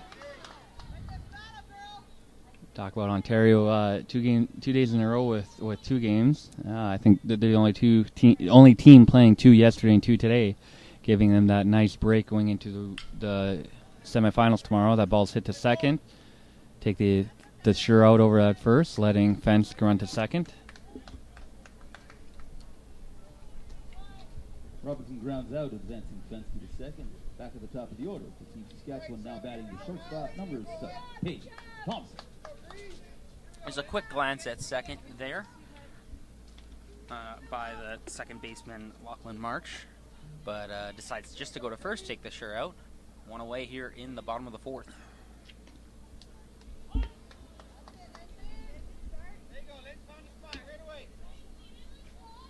Back to the top of the order for Saskatchewan, Paige Thompson. Drew a walk in the 3rd, flew out in the 1st as she fouls that one away. Runs the count up to 0-2. Continuing, Emma running in front of our cameras. Getting cheered on from some Ontario fans. Good hit good defensive swing. Thompson pulling it foul, but staying in this count. Just got out in front of that a little bit. A quick weather check. It's 32 degrees already, and it's Doesn't feel that bad actually. It's nice high hit, but again, we still kind of got that haze cover, and now the sun's kind of over our tent, so we're kind of shaded. But again, you're like, you know what? The sun doesn't feel as hot. I talked about skin protection, sun protection. High pitch, 1-2. Protect yourself from heat, from sun. Lots of water. Maybe some Gatorade, Powerade. 1-2, driven hard in the dirt. And Fensk will get over to third, but that is a second out here in the bottom of the 4th. 16-2. Well, at these lower levels, it's so important to get to third base because you have so many more passed balls than in the higher levels of baseball. Yeah, we've seen that a lot, and even with some great catchers play, including Maya Walden behind Ontario's plate, but it still happens. Good breaking ball there. Maya Walden maybe not making as many flashy plays or flashy stops. not forced to, but very playing very solid as Mm-hmm. well. Yeah, with Ontario's. Ooh. Ooh, right off the helmet. That's what they're there for. That's Clapperson taking base. She has a smile on. That breaking ball kind of coming down up on her helmet. She was trying to duck out of the way and almost ducked her head into it instead of hitting her. Instead of hitting her in the armor. You do have a helmet on where your ribs don't have padding. So maybe we saw LaBelle last game for Quebec taking that hard shot in the side and made the comment that I am glad I wasn't her. I kind of ached in my side just in sympathy for her. You even saw she looked fine, and we were surprised at how well she looked. But once she reached first base, you could see her wincing. Yeah. Well, sometimes you get hit so hard in the chest that you don't realize you don't realize that. Well, you don't have any air in you, and then after a few seconds, you're like, wait a second, I'm out of breath. Ontario coach going out and talking to Wilcox on the mound, but sometimes you're getting your wind knocked out of it takes you, even 5-10 seconds. All of a sudden you're like, I need to breathe in. Maybe that's what happened. Great hit there by Jalbert. Shortstop able to stop it. Over to first. Oh, and it is in time. Talk about shortstop play from Ontario, and right there, even with a bit of a bobble, able to that hard throw over in time. Yes, Elizabeth Flamadon able to reach out and grab that at first base. Nice play.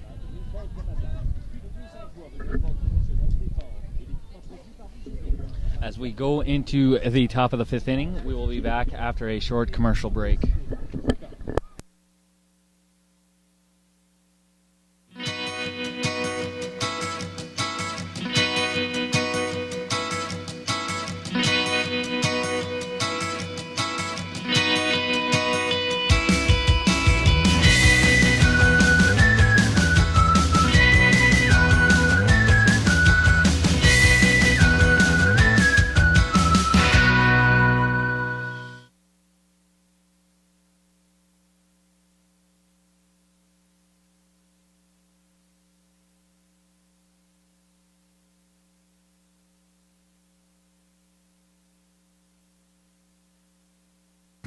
The town of Stonewall is a great place to call home. Located just 25 kilometers north of Winnipeg, we offer our residents an abundance of services and amenities, from quality schools to a hospital with a fully functioning emergency room to great seniors housing. Our recreational facilities are second to none. The Veterans Memorial Sports Complex, the Heritage Arts Centre, Fines Field at Quarry Park, our paved walking paths, nature trails, and our jewel, Kinsman Lake. Stonewall has a strong base of businesses full of dedicated community-minded entrepreneurs that include a full range of retail and personal service businesses. Our industrial park has grown significantly in recent years, demonstrating the robust economy of our community and surrounding area. The quality of life experienced by our residents rivals any other community, which is why Stonewall is a great place to call home.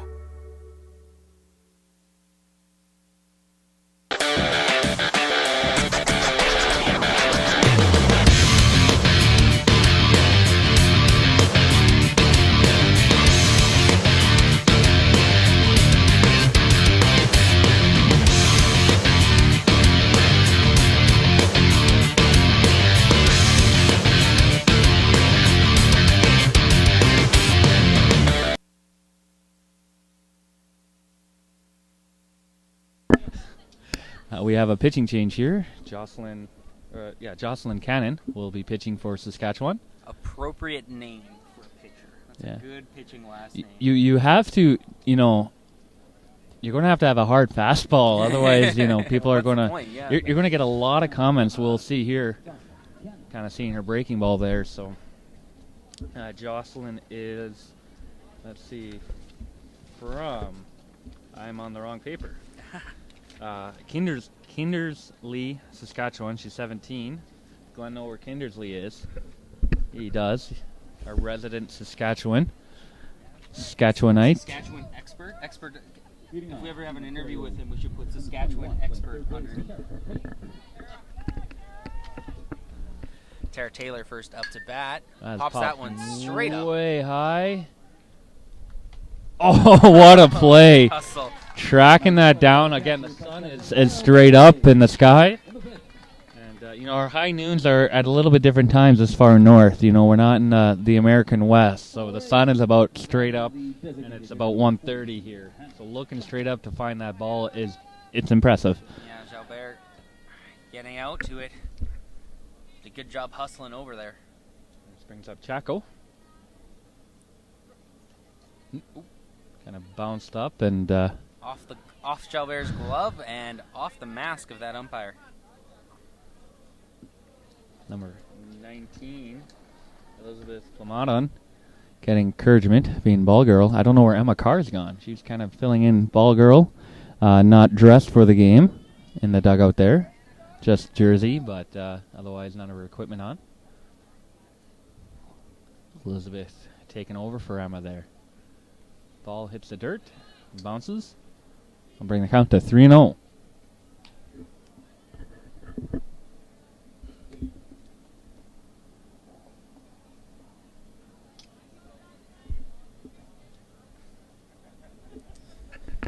Count is 3-0.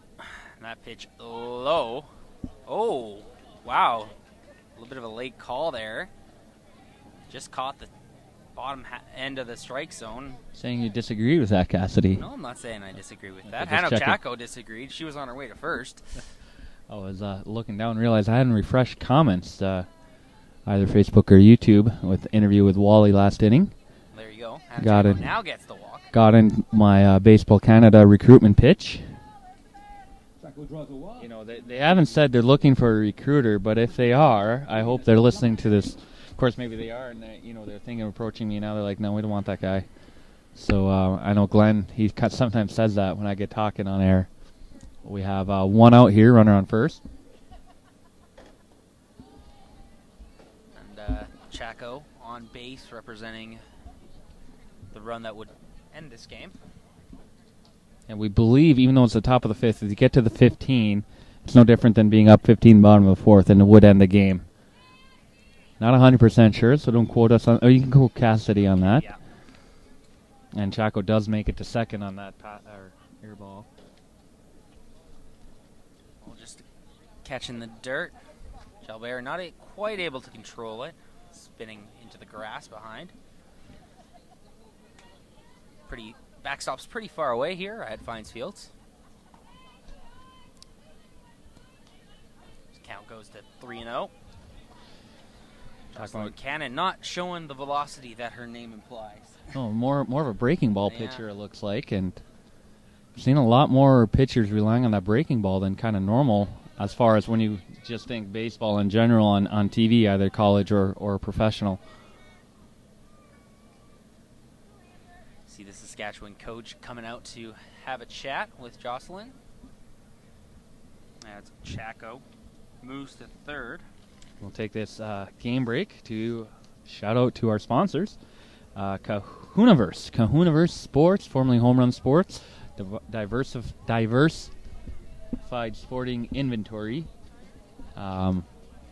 If you're a sports fan, it's just great to go into one of those. I know. It's just browse. Yeah, you browse, and then you're kind of like, I'm not here to buy anything, kind of feel bad, and you're like walking out, and you get that like, okay, I just walk casually, I didn't do anything wrong, but of course, I say that I'm going to browse, but I always end up buying something. Yeah, I know. So, and you go to Kahunaverse, and they have it's just a great store. There's a baseball glove on sale, and you're like, I need one. you need a baseball glove, or you're going by. I do need a baseball glove. My baseball glove is, it might be old. Some of these 16-year-olds. See, I got my baseball glove in 2000, it might be 2000. Oh, wow, okay, yeah. So I was still living in Minnesota at the time and moved down when I was a kid. I moved back in 2004. So a 16-year-old was born in 2002. So, yeah, my glove is older than some of these players. And I was trying to get one for Father's Day this year. Didn't happen.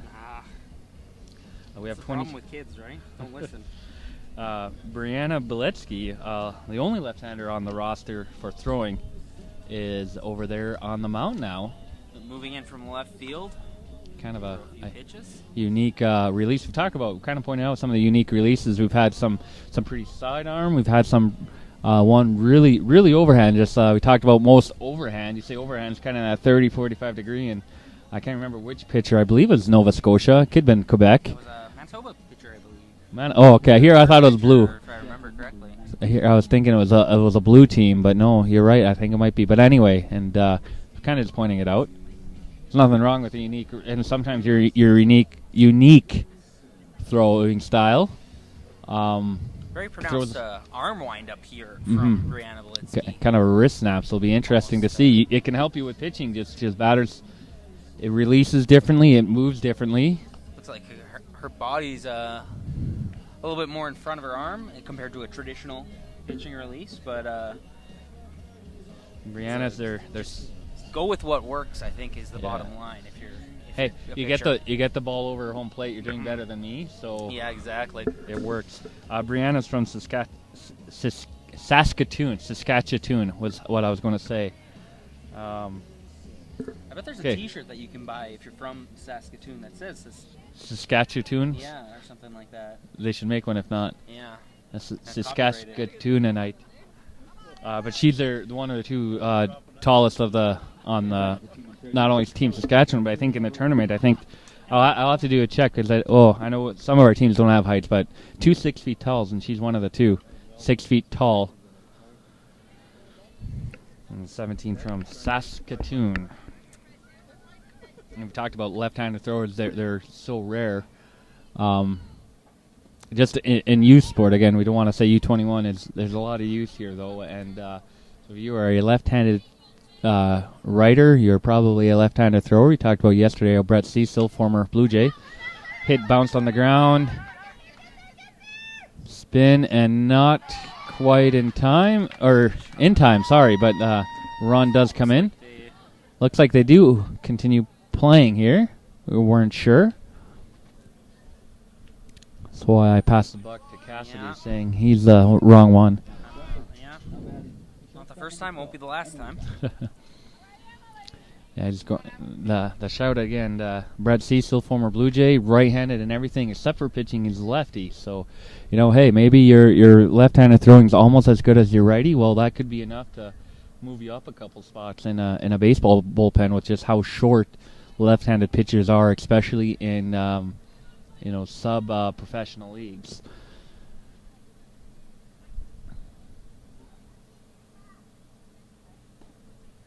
Ooh, big curveball. Not a lot of velocity, but a lot of movement coming from Beletsky. Just a sweeping. It just kind of flows with her release. You can talk about her unique release. Oh, and that one just kind of bumps on the head. Load up the bases. After Wares moved to short base, bringing up the right fielder, number 9. Jessica Pearson. Pearson walking up, and I don't know if she looks kind of stiff, actually. I don't know, maybe it was just kind of a slow amble. Seeing the camera here, it's kind of shaking in the wind. The wind is kind of picking up. Cameras are just a standard fence in front of us here at Fines Field, so the cameras have to be attached to make sure that we have the clear pictures for everybody here. Don't get the patchwork. 1-1 pitch. Ooh, takes back. A 1-2. Score is 17-2 in the top of the 5th.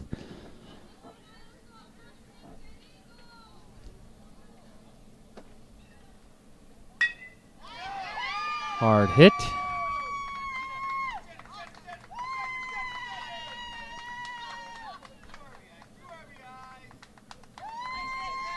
That'll bring in 2 runs. 19-2.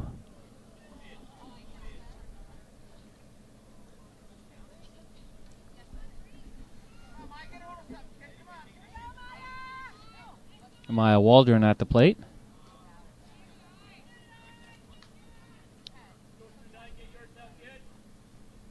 Pitch seems to have more kind of side-to-side movement than most. Most breaking balls are just kind of up and down this weekend, but hers seem to have a bit of side-to-side as well. Yeah, starting off on the right-hand side of the plate and comes back nice over the plate. Talking about kind of. You see a good example of that right there, using the top of the strike zone there with that. It's kind of a natural wrist snap helping with that. Ooh.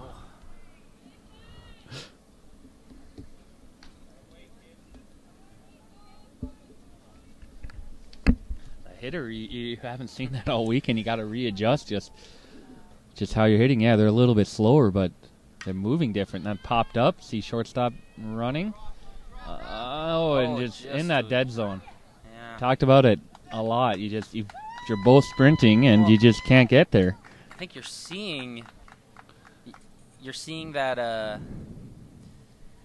You're seeing the outfielders get pushed back because of the power hitting that we've seen this weekend, and a lot of balls getting hit over top of outfielders, and so that's increasing the space in between the infield and the outfield.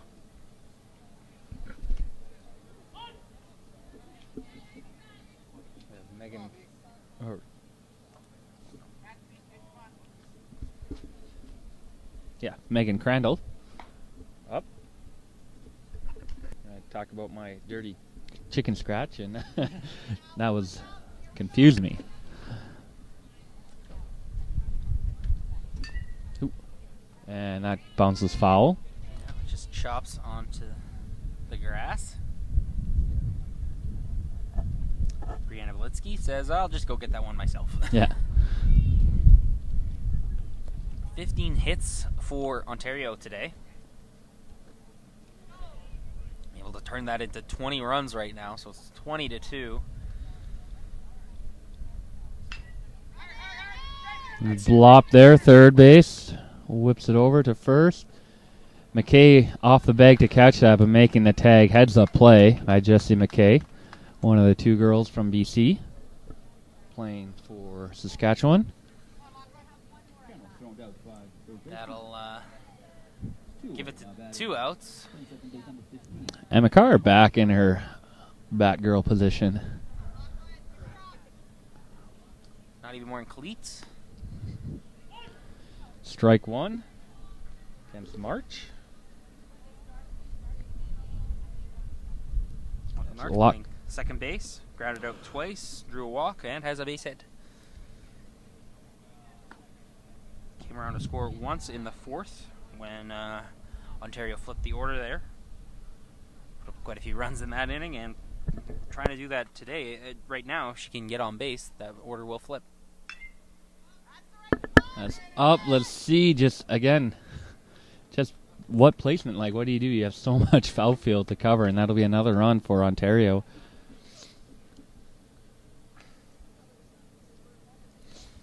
And there's just really good reaction and judgment by these fielders. But again, you're running 40 feet to get to a ball, and oof. It's not hanging up there either. They're dropping pretty quick. Mm-hmm. Oh, look at that. That's off the plate until probably about the last 5 feet. Bit high.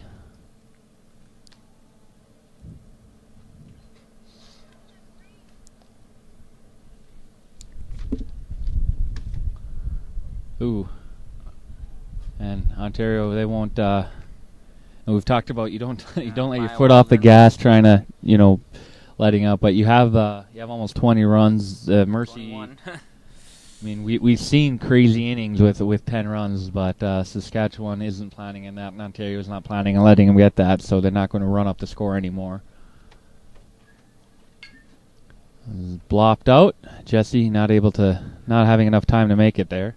And it's not to say Ontario is not going to come and still swing their bats and such, but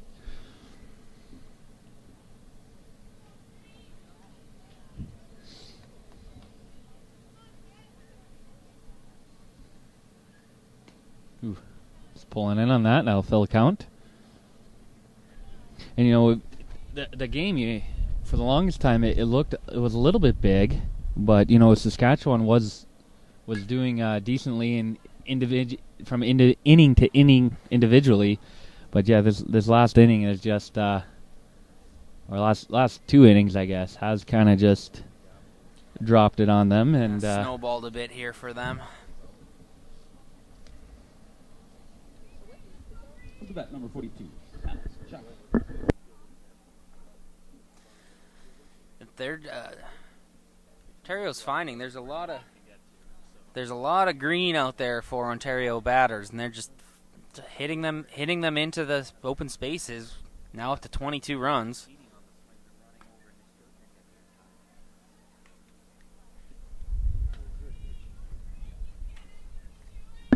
Talk behind of just how it's almost unfair to Saskatchewan. Their girls they're getting to where the ball's going, or they're running there, but the balls are just landing.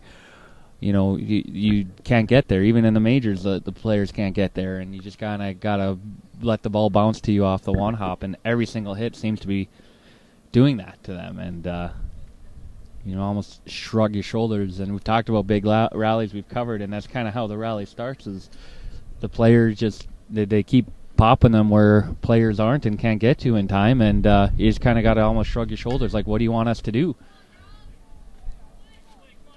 2 out, play at first. Not in time. And safe. Thinking the ump might have given it to her, but no, he's...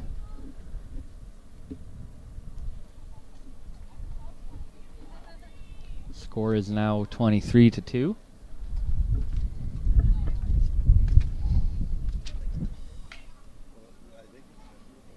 This should do it for this inning. There in Saskatchewan, it's none of them look like they're frustrated. Just one of the things. Again, the ball is just dropping, and I call them dead zones. I'm not saying that's the official baseball terms, but they seem fitting name, where you have all three players just booking it as hard as they can, and you just can't get there. And like, what do you do? What do you ask the players, as they don't know where they're being hit to? So it's unfortunate for Saskatchewan. You know, like I said, they had a couple of really solid innings there. I think second and third especially. They can just kind of going forward, hold on to those 2 innings against this powerhouse that you did. You were able to put together solid innings where you did good. But Ontario showing why they're defending champions, and we will outside of an amazing rally, which isn't impossible but unlikely, of 12 runs just so the goes into a 6th inning. So we'll see how that goes. We'll give out a shout out to our inning sponsor, Sonova Credit Union, talking about their dogs all weekend, and I'm going to continue now. DH is out. We're being hold. But they're DOG's Director of Greetings or Dogs. 2 St. Bernards, Gallagher, and Lily. We'll meet Lily August 15th in Stonewall and Toulon. And talked about, dogs training. You talk about the ball giver giving it to the ump, a college baseball team using, and I'm wondering why not more ball retrievers. Some dogs are very good at that.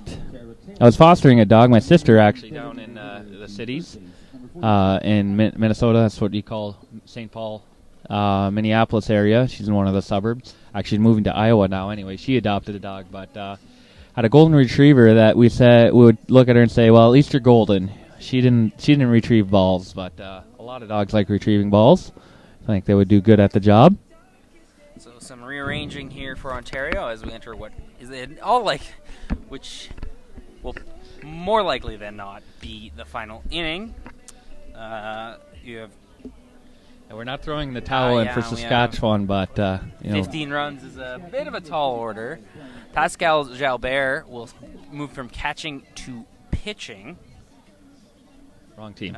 Caitlin Robinson going to be catching now, and Stephanie Ellis was DHing. Is not DHing anymore. Chaco in at third base now, so some rearranging going on. Tara Taylor is the correct 21 who's pitching now. Pascal is on Saskatchewan. My gosh, I am wrong. I've got the wrong sheet. Oh boy. Whoops.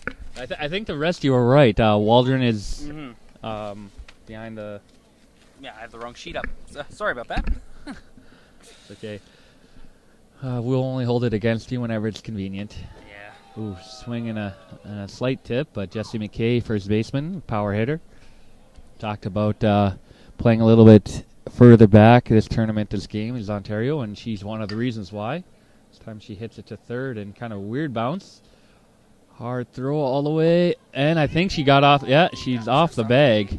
So Jessie does get, and Saskatchewan, it's not going to come in. We're going to put up 12 against the defensive Ontario, but they're not going to roll over and die too. They want to hit some balls. They want to play baseball.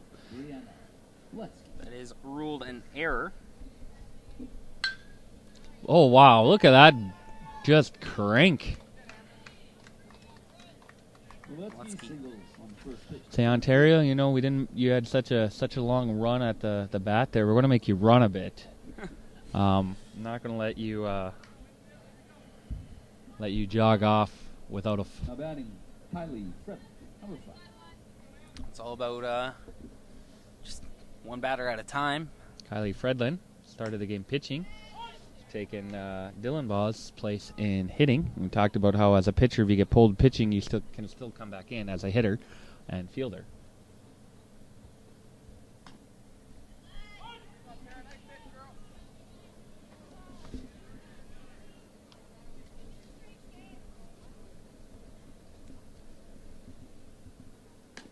Ooh, that was a good swing, but the pitch was just a little better. Blew by her, swinging strike 3. 3-pitch strikeout for Tara Taylor. Jordan Mann talked about her behind the plate ability. She will be pinch hitting here.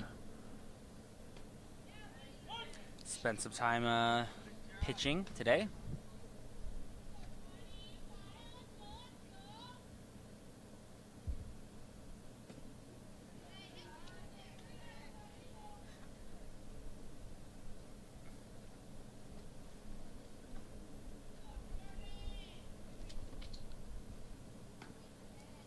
Today, it's more of an expected result here today.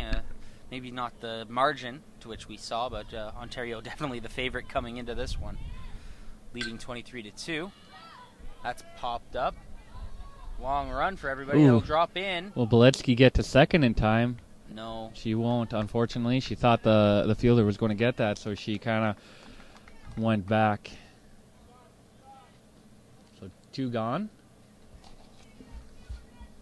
Andy Hillenbaugh coming in. Only mask I've seen. Nomi of Quebec, I believe that's Nomi Lapointe, had the jaw protector, but kind of expected more, honestly. But pitch, ooh, nice. Oh, a little bit too underneath, and that will end the inning and end the game. So 23-2 is the final score, Ontario over Saskatchewan. And it would be easy to say, well, Saskatchewan got creamed, but let's for them, you lost, but let's go back to that second and third inning and hold on to them. Talked about their age, and it's not that they don't deserve to be here, they do. But then you're just playing against this powerhouse, and you're able to have those 2 good innings against such a powerhouse that going forward, let's hope that they just kind of hold on to those 2 innings. Say, you know what, it's something, right? It's something to hang your hat on, and we build from that. You build another 3 innings off that, and you have a good game. So we'll have player of the games here, and Cassidy will decide who he's going to chat with today. There's a lot of candidates, as you'd expect.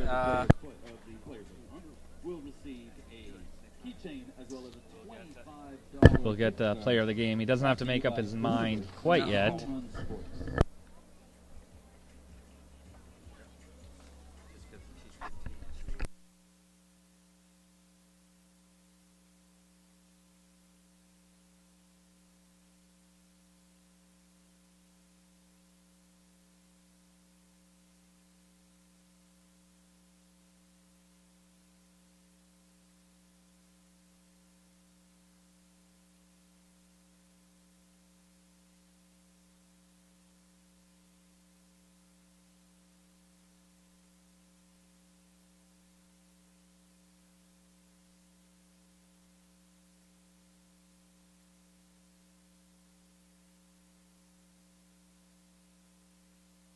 Ontario going So 4 for 4 and 4 3 times. Pascal Jalbert winning for Saskatchewan. Elizabeth Lamont.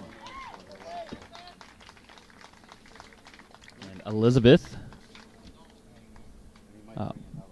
Plamondon. Batting ninth. So both good games. And we think Megan Crandall.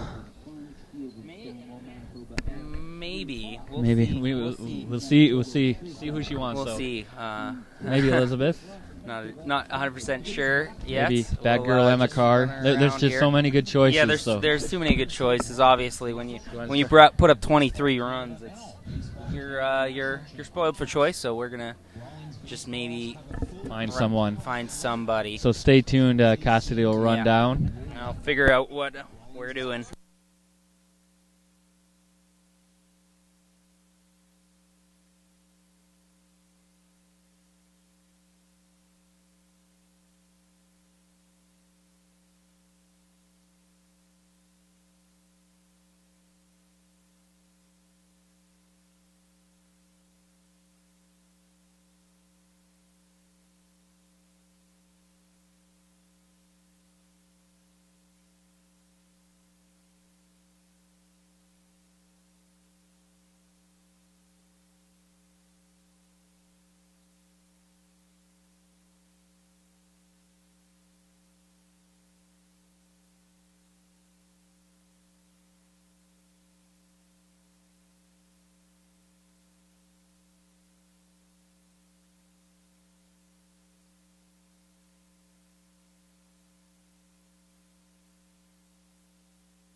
Hi, I'm Rick Funk from Funk's Toyota. Our family has been in the automotive business for over 45 years. That's 45 plus years of looking after customers. We have a top worldwide recognized product that we are proud to be a partner with Toyota Canada. Every new and used vehicle is negotiable when it comes to purchasing your vehicle here at Funk's Toyota. Our staff of many years is very knowledgeable and will help you, not force you with your buying decision. There are no hidden fees and no pressure tactics.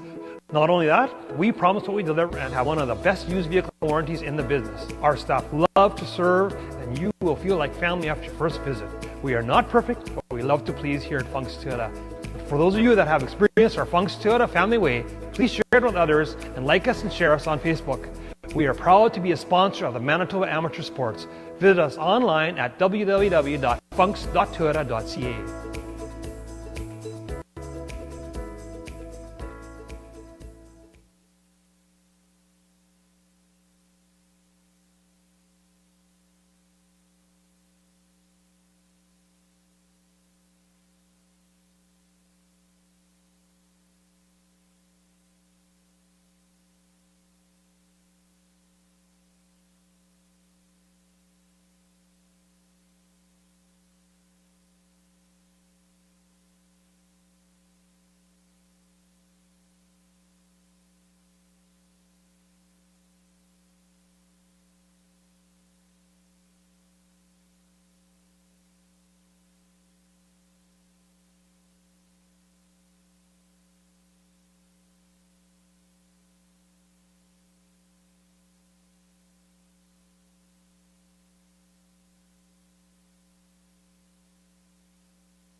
Okay, I'm here with Elizabeth Flamadon of Team Ontario, named MVP after their 23 to win over Saskatchewan.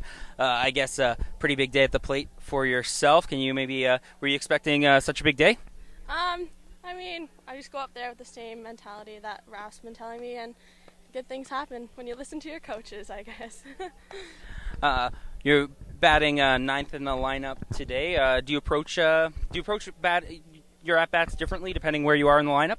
Not really. Just stick to my own game plan, get on base, and let the top of the order do the rest of the work.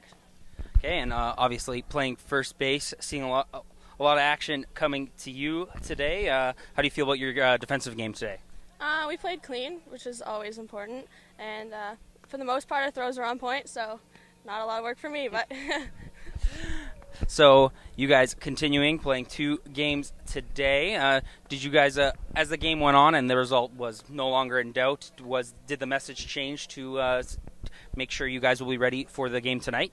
We always want to stick to our game and focus on ourselves, so we're looking good for tonight.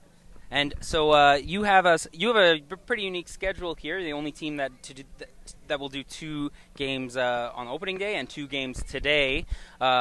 But I guess the trade-off is you will be rested for a semifinal. So I guess which would you prefer, having only 1 day game today and then playing before the semifinal, or do you like this schedule? I don't know. We just gotta make do what we have and control our pitch counts, have all our pitchers available. So yeah.